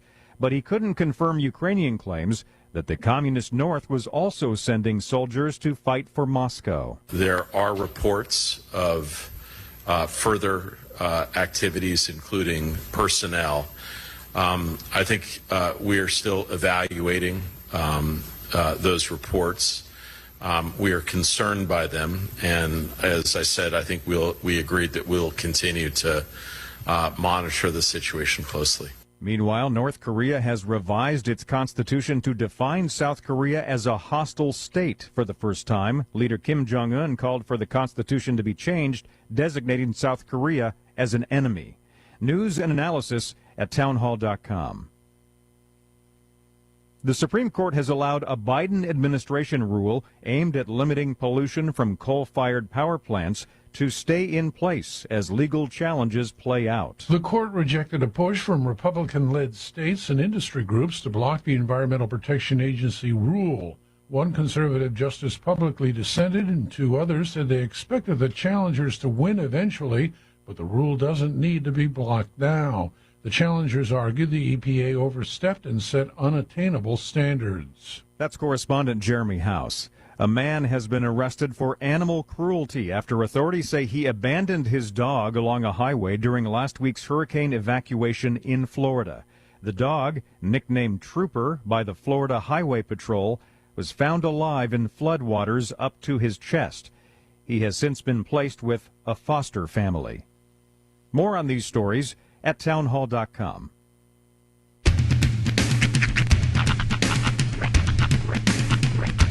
What in the wide, wide world of sports is going on here? I promise you, whatever scum did this, not one man in this force will rest for 1 minute until he's behind bars. Now let's grab a bite to eat. Yeah, come on. I feel the hot wind on my shoulder and the touch of a world that is older. I hit the switch and check the number. I leave it on and then I slumber. I hear the rhythm ringing through it. Flamenco guitar and cumbia music. I hear the talking of the DJ. The travel listen, what does he say? I'm on a Mexican radio. I'm on a Mexican radio. Broadcasting live from high atop the J.P. White Building in downtown Roswell, New Mexico. It's Mornings with Mike Winters on 106.5 Roswell's Talk FM.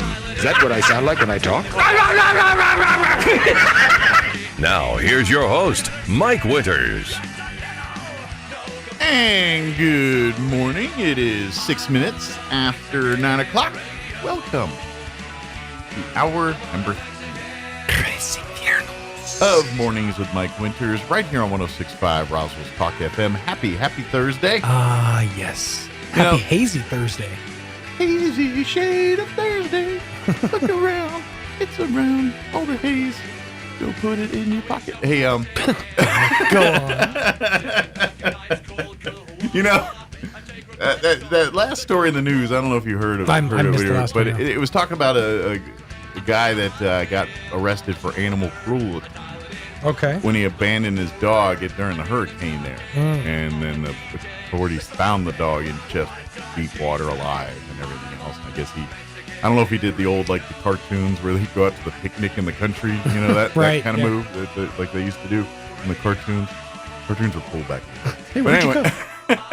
But anyway, I just heard that story and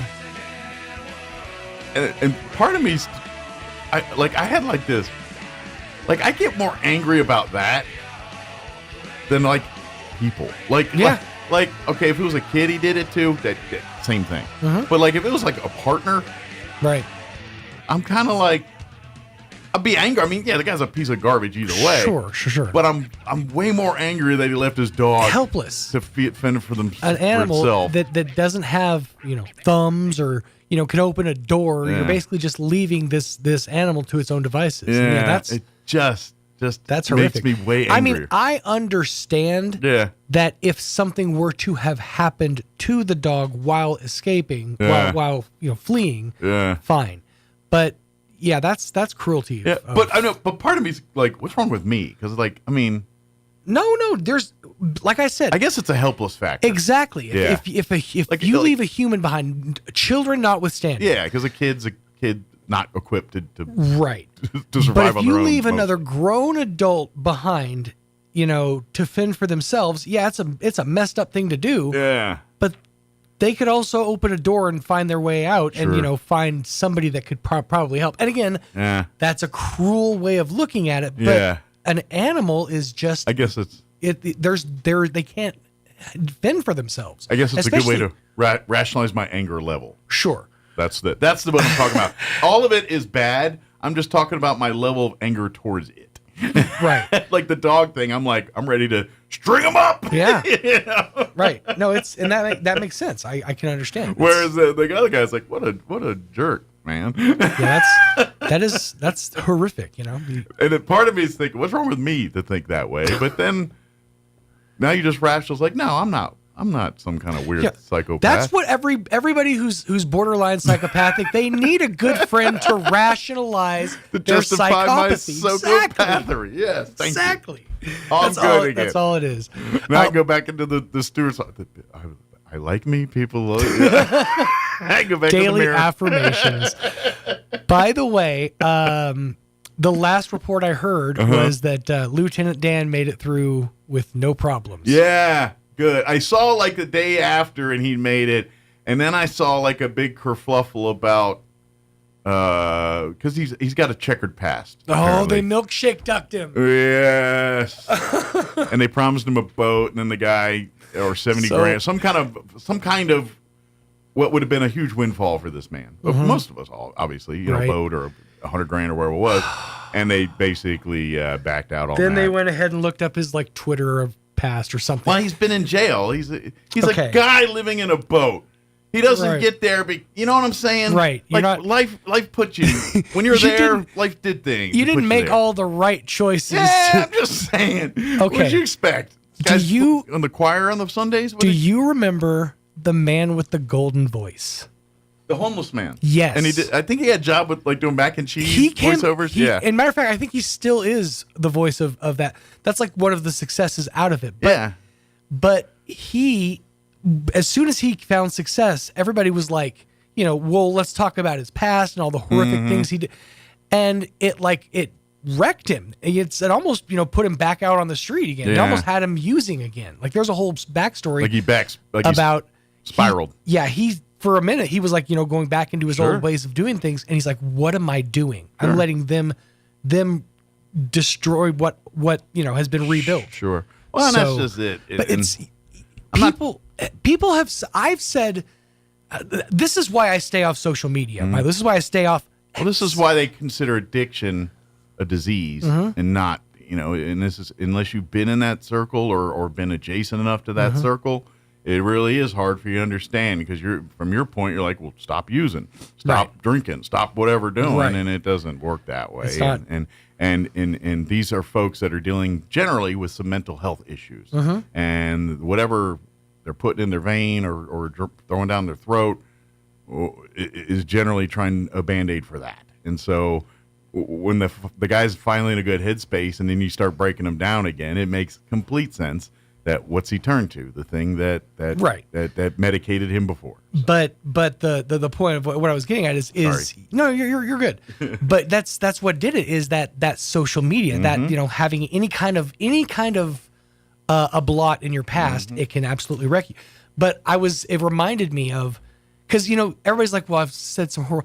I can tell you right now the absolute meanest, worst thing I've ever said on X. And this, I've had several accounts over the years. Yeah. When Marsha Wallace passed away, this is probably 6-7 years ago. Yeah. Marsha Wallace was the voice of Mrs. Krabappel on The Simpsons.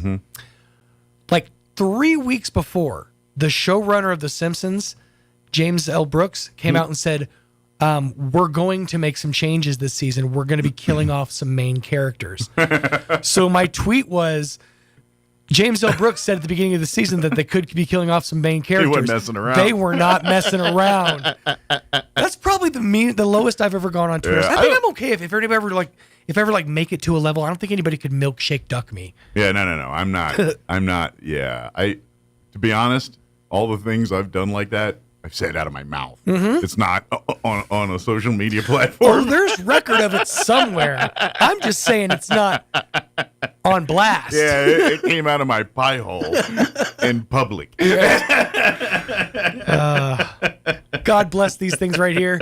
These microphones, they really they're like therapy, you know? Yeah. To be honest, I rarely tweet or social. You know, I lurk, I stalk, I look, I read. You're that dude who's like looking through the blinds. But rarely do I contribute. And usually when I do, it's either because something got real nostalgic and it just, all right, I'm sharing a picture or something. Or someone said something so idiotic that I forgot that you're not supposed to engage these folks. Because when you do, the can of worms opens and I just say something like, I just say one of my smart Alecky Wardoff things and I type it in and it blows up. It's so easy to accidentally feed trolls. Yeah. Like it is so easy. They make it, it's always, you know, low hanging fruit. Like I could eviscerate you right now, but I would just be, you know, feeding into the system. There was always a saying, and this came out before the internet. Never get into a battle of wits with an unarmed man. I've lived to that, and I'm trying to live by it. I've not always succeeded in this endeavor, but I do try to live by it. Now, explain to me this before the internet of which you speak, because I don't. Was that a thing? People put it in these things called books. Oh, books, you say? You know, and they say it on this thing called the TV. I dropped the line yesterday. And this other one, this thing they call radio. I hear it uses like microwave technology. Frequencies or something. Comes from space. Somebody. I was talking to somebody yesterday, and they stumbled over like a phrase or something. Mm-hmm. I'm like, letters put together to form words. Words make sentences. Read left to right, and up and down for paragraphs. Yeah. You okay there, buddy? Yeah. You know. Well, and to be honest, and we got to get the hour going, but I've started watching, which by the way is really good. It's on Apple Plus. It's been out for about 4 or 5 months now. It's a series called Bad Monkey, which turns out it's a Bill Lawrence thing, another one of the Apple, which I think pretty much writes everything on Apple now. Yeah, he's their head writer. And it's got Vince Vaughn, and it's really good.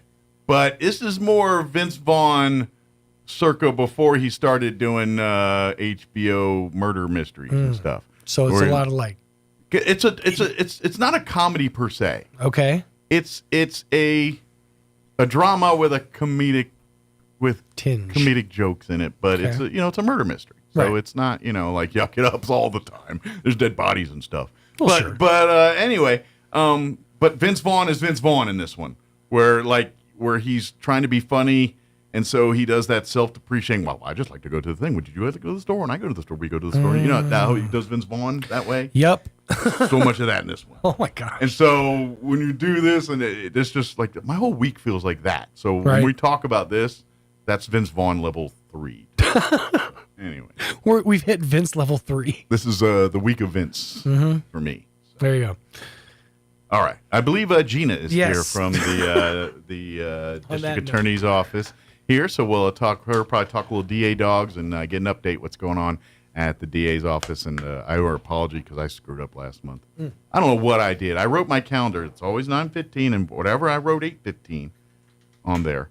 And so in my head, it was like, yeah, 8:15, and of course it's not. And you didn't bring cookies? Well, you're apologizing, but you didn't bring cookies. No, I didn't bring. Oh, you got to learn. Do I have any cookies? No. There's no cookies now. I got baking soda. Oh, there you go. They had the dogs. They'd probably be down with that. That's for sure.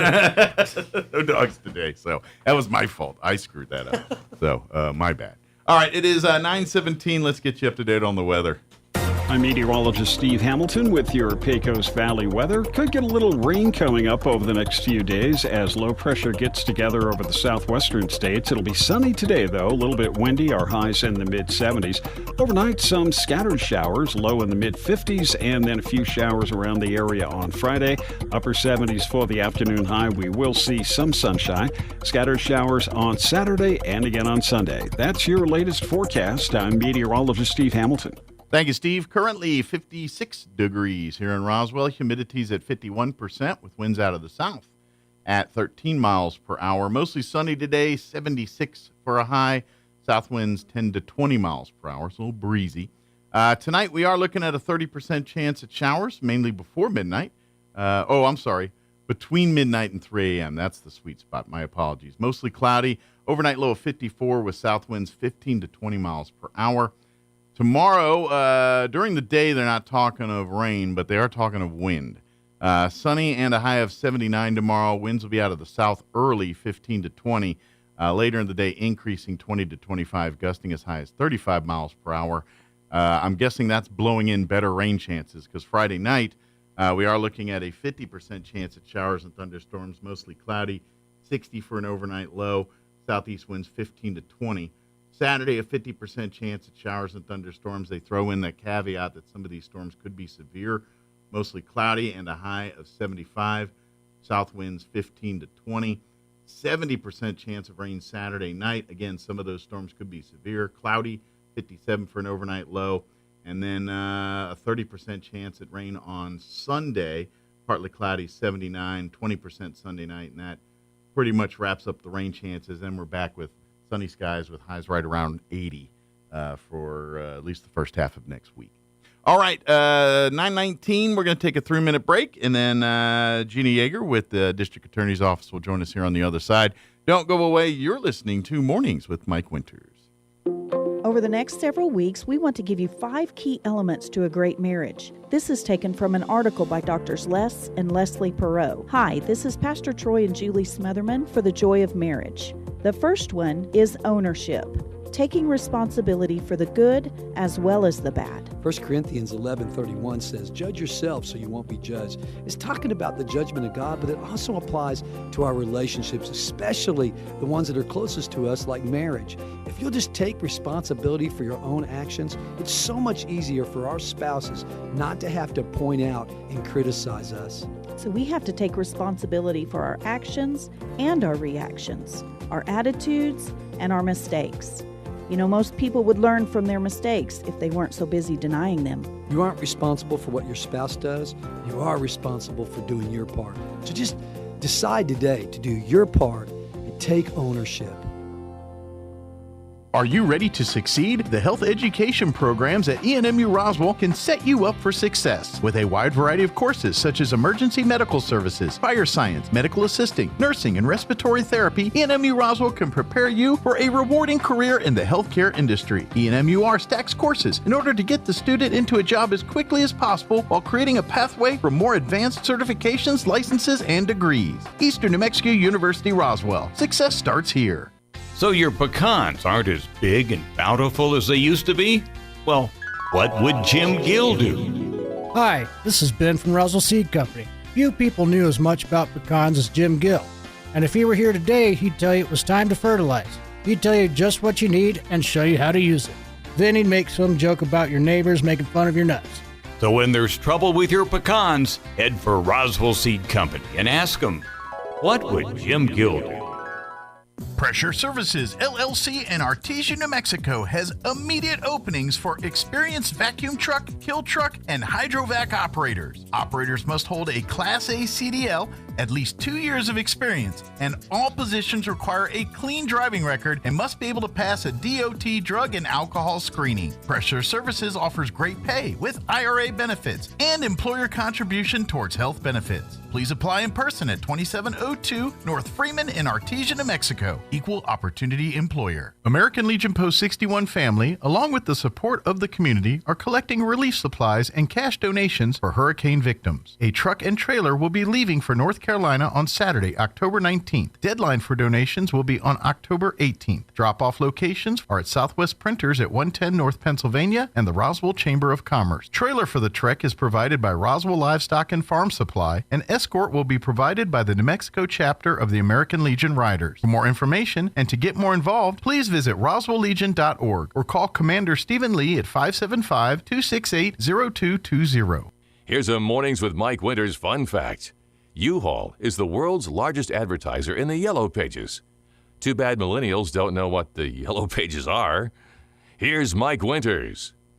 And good morning. It is 23 minutes after 9 o'clock. And joining us in studio this morning from the District Attorney's Office, the 5th Judicial District here, Jeannie Yeager back with us. Good morning. Good morning. How are you today? I'm good and liking this weather. It needs to stay nice. It's finally feeling full fall. Yes. Finally. I mean, it's getting warm during the day where you're down to short sleeves, but these mornings are crisp. And, you know, we haven't seen breath yet, but I think we're like weeks away from this. Is the time of year where you layer. Yes. Yeah, you start sweaters, with sweaters. And by the afternoon, you're carrying a pile of clothes with you back to the house. Exactly. But first off, for folks not familiar, Gina A. works with helping with the witnesses and that side of things. One of her special programs that's under her umbrella that we talk about every time you're on the show here, because is the DA Dog program, which is really it's a grassroots program that kind of came out of the 5th Judicial District here, and it is a program that uses service animals, dogs, that are specifically trained for this, and they basically are working with the witnesses and things and helping, like when they have to question and when they get into some tough stuff to talk about. these animals provide normalcy in a not normal situation. Correct. And it brings calm. It brings, and to be honest, it really is a valuable tool to gather information, which leads to evidence, which leads to convictions, which leads to people getting justice served. Correct. And so it's a really cool thing. So. It's an amazing tool. We're very lucky here down in southeast New Mexico with this program with the 5th. We do have the 4 dogs, Beaumont, Kiki, Tina, and Duke, all Travis, Eddy, and Lee counties. But Now, we don't just serve these counties. Yeah, we but so serve you the guys state. go all Yes, over we do. southeast New Mexico. And the other thing, too, is when they're not doing their day job, so to speak, they do serve as community dogs. Like they'll be at the library on occasion having children read to them we were at career day yesterday at one of the schools, so we go out and So introduce the program. They're and little celebrities too. They come around and make their apperances. They're a and lot of fun. Shake paws and hug on people. Yes. Shake paws and kiss babies. That's right. The little politicians. Right. But here's the thing. Because this is grassroots, because this is something that really hasn't, isn't government sourced, which means all of the great impact that these dogs are having is really coming out of the DA's budget. It's and really thanks to there is a nonprofit that's attached to this that really works to raise money for the training. Because these dogs are not are cheap to do. It's not, you can't just go down to the animal control or down to the Humane Society and pick up a dog and do this. There's years of training involved on this, and so with that comes a price tag. The dogs run us about almost $15,000 per dog. Yeah. And then on top of that, you have to, consider when you get a new dog, the kennels, all the stuff that goes with bringing anybody a dog home. that owns a pet knows that that's like a child. Yes, there's it vet is bills. a child. They do have insurance for medical expenses on animals now. That's a thing, and Yes. it's not weird. It's normal. Yes. We're very fortunate that we have a lot of people that have stepped up and help us with a lot of those expenses. Mhm. But the reason that the 5th has continued their program and is on their 2nd generation and working on their 3rd generation of these dogs is because the nonprofit has started and stepped in to take care of all these expenses where a lot of the DA's offices in the state, They don't have that kind of support. they don't system. have that support. So they get the first time grant. They have this first time everything. And long term is, okay, well, you have this grant. We're going to use a grant someplace else. Budgets are cut and Okay. this money goes away. Or they have the program for a couple of years, and Yes. then the money runs out. And then the money runs and out. then the dogs disappear. And the community suffer because there's no funding. So luckily, this foundation was started in, I want to say 2016, 2017, when we saw the budget cuts. And so we've been very fortunate that we have the community that we have, and we have the support that we've continued to grow and be able to support these animals. Sure. And we have 4 of them, so it's not cheap. Sure. And what the idea is, we would love to have every judicial district have their own 4 or 6 of these animals. Correct. Obviously certain areas will need more, some not so much, depending Correct. on population, but that's the game here. Let me ask this part. We are coming on a 60-day here in a legislative session in a couple months. What's happening to your knowledge on the legislative side? Is there people beating on doors of legislators saying, hey, you guys need to fund this. We need to find funding for this. This should be part. I mean, is there a good push by people in the state to try to get this on legislators' radars? I know there's a lot more important issues in the state that need to be taken care of. We do have a few people that believe in this program. I would argue this is a pretty important It one. is a very important program. I wouldn't but say it's the most important, but I put it in that category. it is very. To me, it's one of the most important things of our Crime is job. a huge issue in this Mhm. state. Yes. And people aren't, there's a whole lot in the whole legal system that needs to be fixed, but this is a chip in that. So pretty much, I will say that this is even though it's been around for us since 2014, this is pretty much a very new program, a very new project in the state of New Mexico.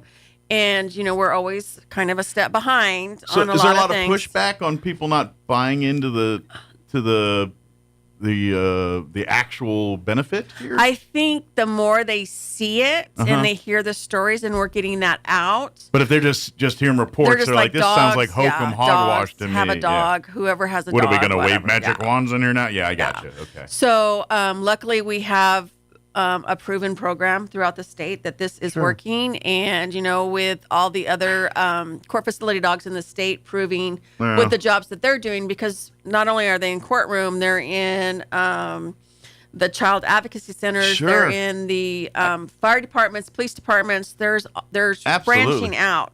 So I got to be honest. If you don't see the benefit of dogs in various, you're got your head in the sand, man. I mean, there's so many facets. I mean, I'm just step out of this. Right. Like people with diabetes, their dogs can sense when they're having low sugar and getting them their meds. I mean, come on, you cannot. How could that not? The dogs, they pick up on things that we don't, and if we tap into that relationship, why can't we use that as a tool to? I mean, we send dogs out to shepherd sheep and things like that. Why can't we get them to be the adult in the room sometimes when we don't have any? Sometimes I can tell you that Beaumont sometimes is smarter than me. Probably 90% of the time when he's working with people. What I think he should be doing, he does what he needs to do and proves me wrong every time, which is fine. He's really good, and all of them are like that. So, and I bet they get better with age and some of that, because like humans, they get wiser like we do. And I imagine some of those, you know what I mean? They're a little more in tune a little bit. It's like, I've seen that before. I know what's going on there. Yeah, they're like the rest of us, live and learn. And, it's kind of like, okay, I've been here. I know what I'm looking for. Stand back. Let me do my job. So they have, and every day they amaze me. I mean, I've been doing this, like I said, since 2014. So I'm going on 10 years with a dog.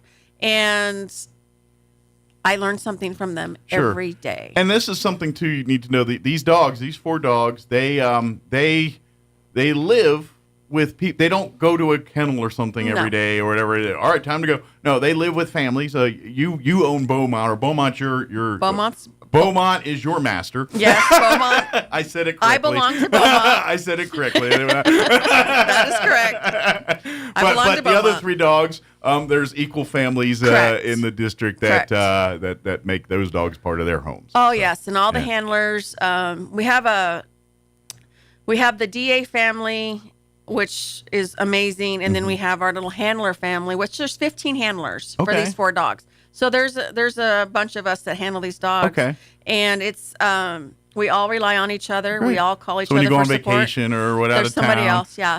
I can't just leave Beaumont with just anybody. Sure. He's got to go to another handler. I imagine it makes sense, because I imagine there's certain dietary things or certain medical issue things that a certain regime of taking care of this animal that you it's like your toddler. You don't leave him with just anybody. Absolutely. So yeah, your little mama bear on. Right. That's right.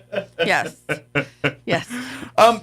G was curious. Like, what's because our 4 dogs, like you said, they do serve to an X amount of years, and then they go. What's kind of the average? Like, what age do the average? Because they don't get young puppies because there's training and things. So you don't have like a 1-year-old in here. No. What's kind of? Do you get them about 5 or 6 or about 2 years old? About 2 years old. About 2 okay. years old. And then they work to 14 or just? I mean, no, it depends. Yeah. Because my first dog Lincoln didn't work the entire time. He got sick prior to us thinking that he was going to work. Okay.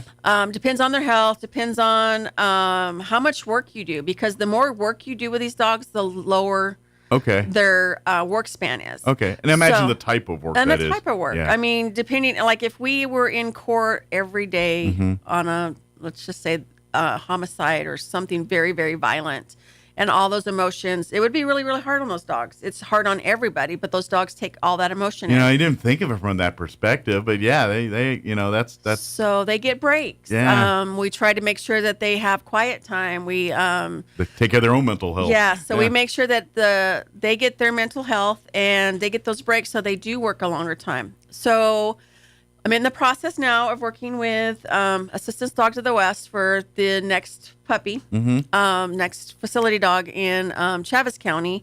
And luckily we have them staggered out so it's not 4 dogs at one time, because that's a lot of money Yeah, at that once. was a lot of money, and quite frankly, a lot of transition in one Lots of time. transition. You kind of want those gradual one, Yes. retire one in, and a new one comes out, and there's another one. And I imagine too, because there's times where the dogs are together and stuff, and I imagine there's a little bit of knowledge and friend. You know what I mean? There's a lot of crazy going on. Yeah, but they're playing. But I think as they know each other more, Yes. they're like people. They build their little social interactions and what have Right. you. You know? So when we got Beaumont's our oldest right now.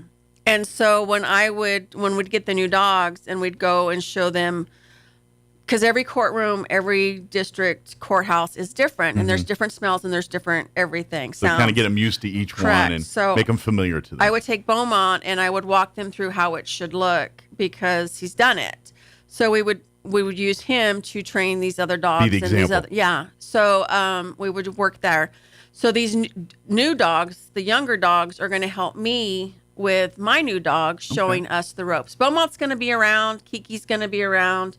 They're going to be less courtroom work, less crisis response work, but more peer support, welcoming committee, that kind of work. They'll Gotcha. still be around. Sure. And So they probably, as they age, their roles do They do shift change. a bit. They you know? change. Okay, our new ones handle more of the tougher The stuff, heavy and as work, they yeah. get, I get you. Yeah. And as they get a little more seasoned, like Beaumont, they're like, you get the cupcake Yeah. gigs here. Yeah. You know, kind of. Yeah. I get to take pictures You get and- to point and wave and be the princess. Yes, exactly. Beaumont's ready for that phase. Like, I'm just going to wave. I'm going to sit here. Y'all come to me. So let me ask you this, and I'm hoping the case is yes, is when Beaumont is officially done, retired, do you get to keep Beaumont as your own personal pet, or do you have to give the dog to someone else? Luckily, I get to keep him. Of course, it's at the handler's discretion whether Sure. they want to take him or Because not. I imagine that's got to be because that would be my biggest part. If Yeah. I'm doing this and someone said, "Are you done? You can't." I was like, "No, this is my dog. Right. We're going. We're gonna. This is my That dog." was my biggest thing when we started this was, okay, do I get to keep him? Does Yeah. he go back? And they're like, no. As long as, everything's going good and you guys are a good team and you still want him at the end of this. And I'm like, I can't imagine not. But he gets to stay with us. Good. He gets to retire with good. his family. Because at the end of the day, that's what's best for the dog. Yes. Too. Yes. I mean, the dog. Let's uproot the whole life of this dog and put it in someone else. Man, Right. That's No. just cruel. No, I can't even imagine. Well, good. I'm glad to hear that. Yes. Because that was something that I legit was like, man, that's just mean, So. We've been together a long time, and I can't imagine not having him at home. Sure. How old is Beaumont now? He's going to be 9 in April. Okay. So, Okay. So he's a sexy senior. yes, he's got a lot of white. He's growing that in, so he looks Still good. got another Yeah. probably half dozen years. Yeah, of, he's good. He's 4 or got 5 years fun of time. Yeah. So now here's the thing. Like we said earlier, this is all grassroots. It's thanks to this foundation and thanks to nonprofit. This is how the program's going. But we need more of this. And guess what? There are opportunities, and just so happens to be one coming right up here where you can help support Beaumont and the other DA dogs and ultimately create this to a point where maybe there's more than 4 dogs here, but ultimately every district in the state has a stable, or that's not the right word, a group of dogs to call their own as well. Correct. Yes. I mean, we want to be able to make sure that this program continues for our community. I think it's one of our best tools that we have for the DA's office. It's like I said, it's a icebreaker. It's welcoming, like you've mentioned, to a place where it's not so fun. Absolutely. But we do have, luckily we have this fundraiser coming up. We still have some spots for the golf tournament, which is Saturday. Come on, no rain. Wait till after hopefully, the tournament. Knock on wood. I'm please. sorry, my weather report is not favorable for this, but hopefully, yes. Good news.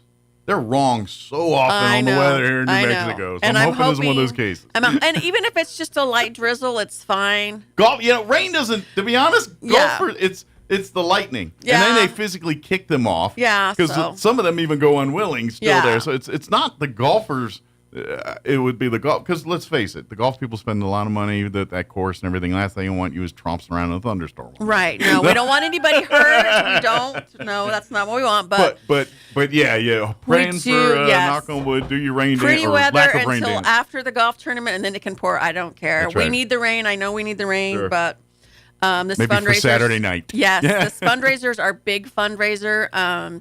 We still have some spots available for the golf tournament. Excellent. And like you said, it costs $15,000 Mm-hmm. basically for a new one of these dogs. And like you said, every 6 to 8 years, you're having to get new ones. And this year we're having a new one, so Yep. I should have a new one hopefully by January. Excellent.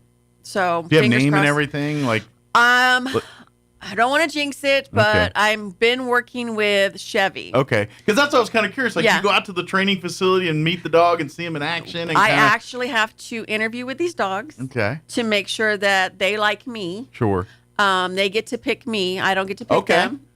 So your guys are the lineup, and yes, the dogs sit there and yes. see who they go to. So I've been up, I want to say 3 times already. Okay. And Chevy and I have clicked.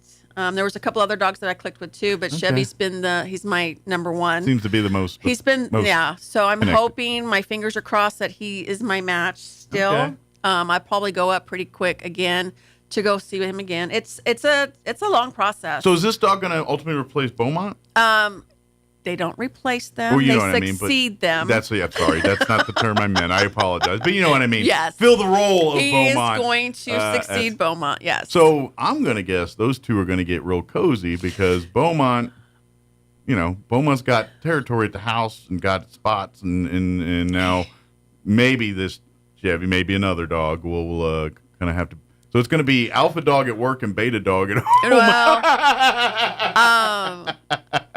luckily I have 2 legs and 2 hands, so they'll both get lots of I'm love. pretty sure Beaumont's going to be ruling the roost at the house. And Beaumont is spoiled rotten, so he's got lots of fans out there that are willing to take him at any point Sure. if he feels like he's not getting enough love. I got a feeling he'll be just fine. Oh, he'll be good. He'll be Might good. even welcome a brother or sister to hang out with. Yes. And it's going to be weird because right now it's a yellow dog. Okay. So Gina will have a yellow dog for the first time ever. Ah. So I'm excited. I'll have to dress differently, but I'm excited. Very cool. But golf tournament this weekend. Yes. And again, like you said, this is the biggest fundraiser of the year for the Foundation. excuse me, hiccups, DA dog program. Yes. Here. And so we would and there's still a few positions. And this is at the NMI golf course. The NMMI golf course. It's a 3-man. So you can sign up at the pro shop there. Yes. And usually how that works is if you don't have 3 people, then you sign up and they individually, and they'll put you together in teams and stuff. I don't know how that is at this point. You might want to check at the pro shop. Yeah, check there. with them. Like I said, we still have some spots available. It's $300 a team. It's a 3-man. It's a shotgun start Saturday at 9. Okay. Registration will be there starting at 7 to get things going. Good deal. Will some of the dogs be out there? Oh, yes. Walking the course. And I'm hoping that we'll have some of the other 2 dogs coming into town. Okay. It'll depend on weather and depend on their schedules, but Beaumont and Kiki will definitely be there. Okay. For their photo shoot, of course. Does Kiki live here in town Kiki's too? here, too. Those are the 2 that live Those in 2, Roswell, yes. and then the other 2 live, I'm guess, down in Carlsbad and Lovington. Lovington Hobbs, and Carlsbad. yes. Gotcha. Okay, very cool. The reason we have 2 in Roswell is because I do a lot of traveling. Sure. If I need to. And population-wise, you probably have more cases per capita hitting this area than other parts Yes. of the district. Yeah, so we're busy. Sure. Unfortunately. And Roswell's full of action. But Beaumont and I will fill in wherever we're needed. So have dog will travel. That's so. right, and has. And, yes. Imagine Beaumont's got probably more frequent travel miles than the average person. does Yeah, around Beaumont's here. got a lot of miles. So. But the golf tournament is so we please get I know we're late in the game, and so it's probably too late to be a sponsor, like a title sponsor. But you can make donations directly if you want to. Again, like we said, the proceeds from this event all go to support this program, so we have enough funding to not only take care of the dogs we have, but to bring in the next generation here too. And I mean, we use the funds to help the handlers as well. And then like we have, when we do our events, we have pencils and things that we hand out to the kids. All these funds help us get the DA's dogs out there. Mm-hmm. Help get the kids knowing that the DA's office is not a bad person. They're good. They're a good group, and they're there to care for you. Absolutely. So all of this stuff takes care of everything that we need. We didn't even really get to that imaging side of things. No. We just kind of it's because it and really that is a very big facet of it. But when this is something that unless you work in this world or deal or understand this or have involved in this world, it's hard to understand that it's such for an area that really is black and white when we talk about the law and everything is based and fed off emotion. Yes. And everything is emotion because everything that 99.999% of the deal of things we're dealing with are personal things. Yes. And so that goes to a different level. And sometimes something as much as a candy bar or a dog putting their head in your lap or doing something like that is that moment that chips away the armor, that lets the emotions, come down a little bit or decompress a little bit or flow. Maybe they're bottled up and that's what triggers it. And next thing you know, they're a wealth of information, but you don't understand that impact of just a dog not judging, rubbing up on you, playing with you. It's so it can move mountains in things that nothing else can. We've been very we did the fair, Mm-hmm. and we had a booth out there, and that's always a good reminder for us of how much this has impacted our area.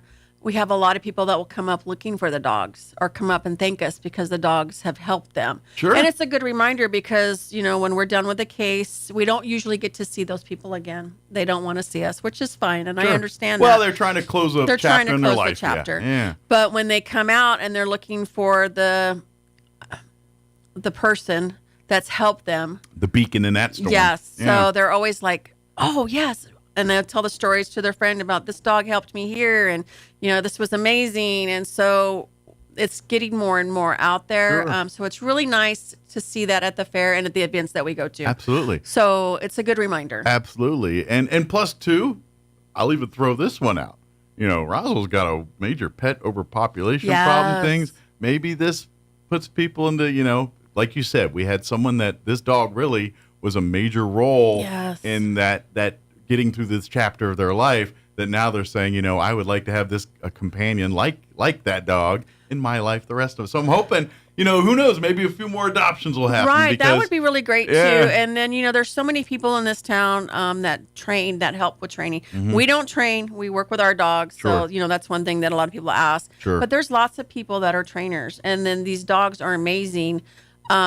We want to make sure that, we don't have the fake service dogs out there. Mm-hmm. We want to make sure that these animals that are out there are fully trained and they're doing the job that they need to do. Mm-hmm. But like you said, there's other animals out there that people could use a dog at home and they're great. I mean, Sure. I still cuddle with Beaumont when I go home. So Yeah, at the end of the day, it's a dog. it's a dog. And it acts like a dog, lives like a dog, and wants to be treated like a dog. I mean, and I have my other animals at home that are, you can tell the difference. Sure. My other dogs at home are crazy, but they don't have the training and the Sure. certification that Beaumont has, and I Sure. would never take those guys anywhere in public. But they have their purpose at Sure. home. Well, they my home is, I have cats right now, but my home is so much Oh, better you're one of those. I love them all. I love them all. I got dogs.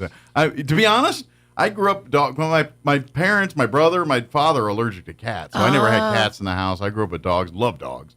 But when I met my wife, she came with a cat, and so I started liking cats, and now we just at this moment we have two cats that we've had. Well, in our I have home. a petting zoo at my house, so I have all animals. Yeah. So, But no, I'm not a cat person or a dog person. I'm an animal person. I love, I'll roll on the floor with all of them. me too. They're trying to talk me into having a cat at the office, and I'm like, no. Too many people are allergic, but the dogs are Yeah. there, and we want to continue to grow this. Well, the dogs are trained, but I mean, come on, cat rolls in there. Cats squirrel, rolls yeah. in there, but there's a Yeah. lot of people that don't. And cats have their own no. Cats, you can you can get them to like you and get them to maybe do things you want them to do, but it's all of their own choosing. True. It's true. You can't tell a cat to do something. No. They don't. It's all of, like even when I get my cat to do things I want to do, it's all in the guise of a companion. I was going to do that anyway. Right, right. You may think that you wanted this, but it was my choice. But in my head, I'm like, hey, look, I said, come here, and she did. Yeah. Luckily, the dogs are very like, okay, we'll be there. Dogs are the opposite. They will go through a brick wall for you. Yes, they will. Almost to their own detriment. Yes. Because they're that loyal and that devoted. And that's one part of the handler's job is to make sure that, because the dogs will work like crazy until they drop. They don't have that shut themselves down. What's best for them. So that's our job, is to protect them from too much. Absolutely. So to kind of wrap up here, please come out and support the golf tournament if you can. If there's a way to donate directly, if they can't come out this Saturday, can they? Is there a website they can go to direct donate to? Or? We have the Facebook page. We have a web page. The Facebook page is DA Dogs Foundation. Of course, they all have Instagram pages, so you can look for Beaumont, Tina, Duke on their Instagram. They got like their baseball cards, and we too. got baseball cards. Yeah. They have their own email address, which is DA Court Facility Dogs, DA Courthouse Dogs at gmail.com. And if you remember none of that, just call the DA's office. Yeah, and just they'll call put the you in DA's office. Just ask for Gina. Absolutely. You guys can reach out to me. Absolutely. And please, and of course, come out to the tournament. Hopefully you got a chance maybe meet them out at the fair if you happen to go in the commercial building and catch one of the times when the dogs were in visiting and meeting people. But they make appearances at the library, various other events around town and stuff. Hoping to get that going again soon. Yeah, that's such a great program. They go in there, and that's a cool thing they do. I know some of the Casa dogs have done it too. Yeah. The other celebrity dogs in town. Right. Right. It's like the Backstreet Boys and NSYNC, kind of. Sorry, Right. I dated myself a bit. Right. But it's a great program where literally they have kids that are in that developmenting to read stages, and they're reading out loud. They're reading to the dogs. And guess what? Which they love. The dogs love it. The Yes. kids love it. The dogs don't care if they fumble over a word. The No. kids don't feel nervous because they just feel happy reading and everything else. So it's an amazing It is program. an amazing program. And it connects love and it encourages reading and it encourages kids to be good animal. And we want to encourage like the schools to reach out to us too for career days and stuff like that, so we can come and explain the dogs and just come visit the classrooms. Absolutely, yeah, exactly. Get some more in classrooms, and I imagine if you have a civic organization or something, Yes. and would like more, reach out to the DA's office. Maybe we can put something together for That yourself would be amazing. as well too. Amazing. So, good deal. Is there anything we missed, Gina? Is there anything No, we wanted to cover? Just wanted to say that the DA's office, is always here for the community. We're very busy, and we have a lot going on, but we want you to know that, we're working on different things to make sure that we do the best that we can. Mm-hmm. We can't always get the best results that we want, but we do what we can with what we have. Sure. Well, that's just, and this is across the board, not just the Fifth, but probably in the country, not just in New Mexico Right. either. Every district attorney's office is got 80,000 pounds of work and the tools to do about a third of that. Enough tools to really do about a third of that. Really, Right. That's in a nutshell, that's what every district attorney's office is dealing with, and so. And that's why now more than ever, programs like this are more important to get in there, because if we can do something that streamlines, that gets better results, and at the end of the day, because that's what's happening here, we're getting convictions because of this. Right. People are coming forward. People are willing to share things they were not willing to share because they were just in a place where they didn't feel comfortable. And these dogs literally are the difference in that. So this is why we're saying come whack some golf balls with us on Saturday. Come and support this. This should every district attorney's office in the United States of America should have a half dozen dogs ready and able to take care of needs if they need to. This program should be a staple in every DA's office, just like attorneys are. Yes. You need attorneys in that building. You need these dogs in that building. Yes, we do. Very good. Well, thank you, Gina. Thank you for having me. And we'll see you next time. All right. All right. It is 9:53. This morning's kind of zipping by, man. This already show's almost over. Let's do this. Let's pause for news and your Hannity update.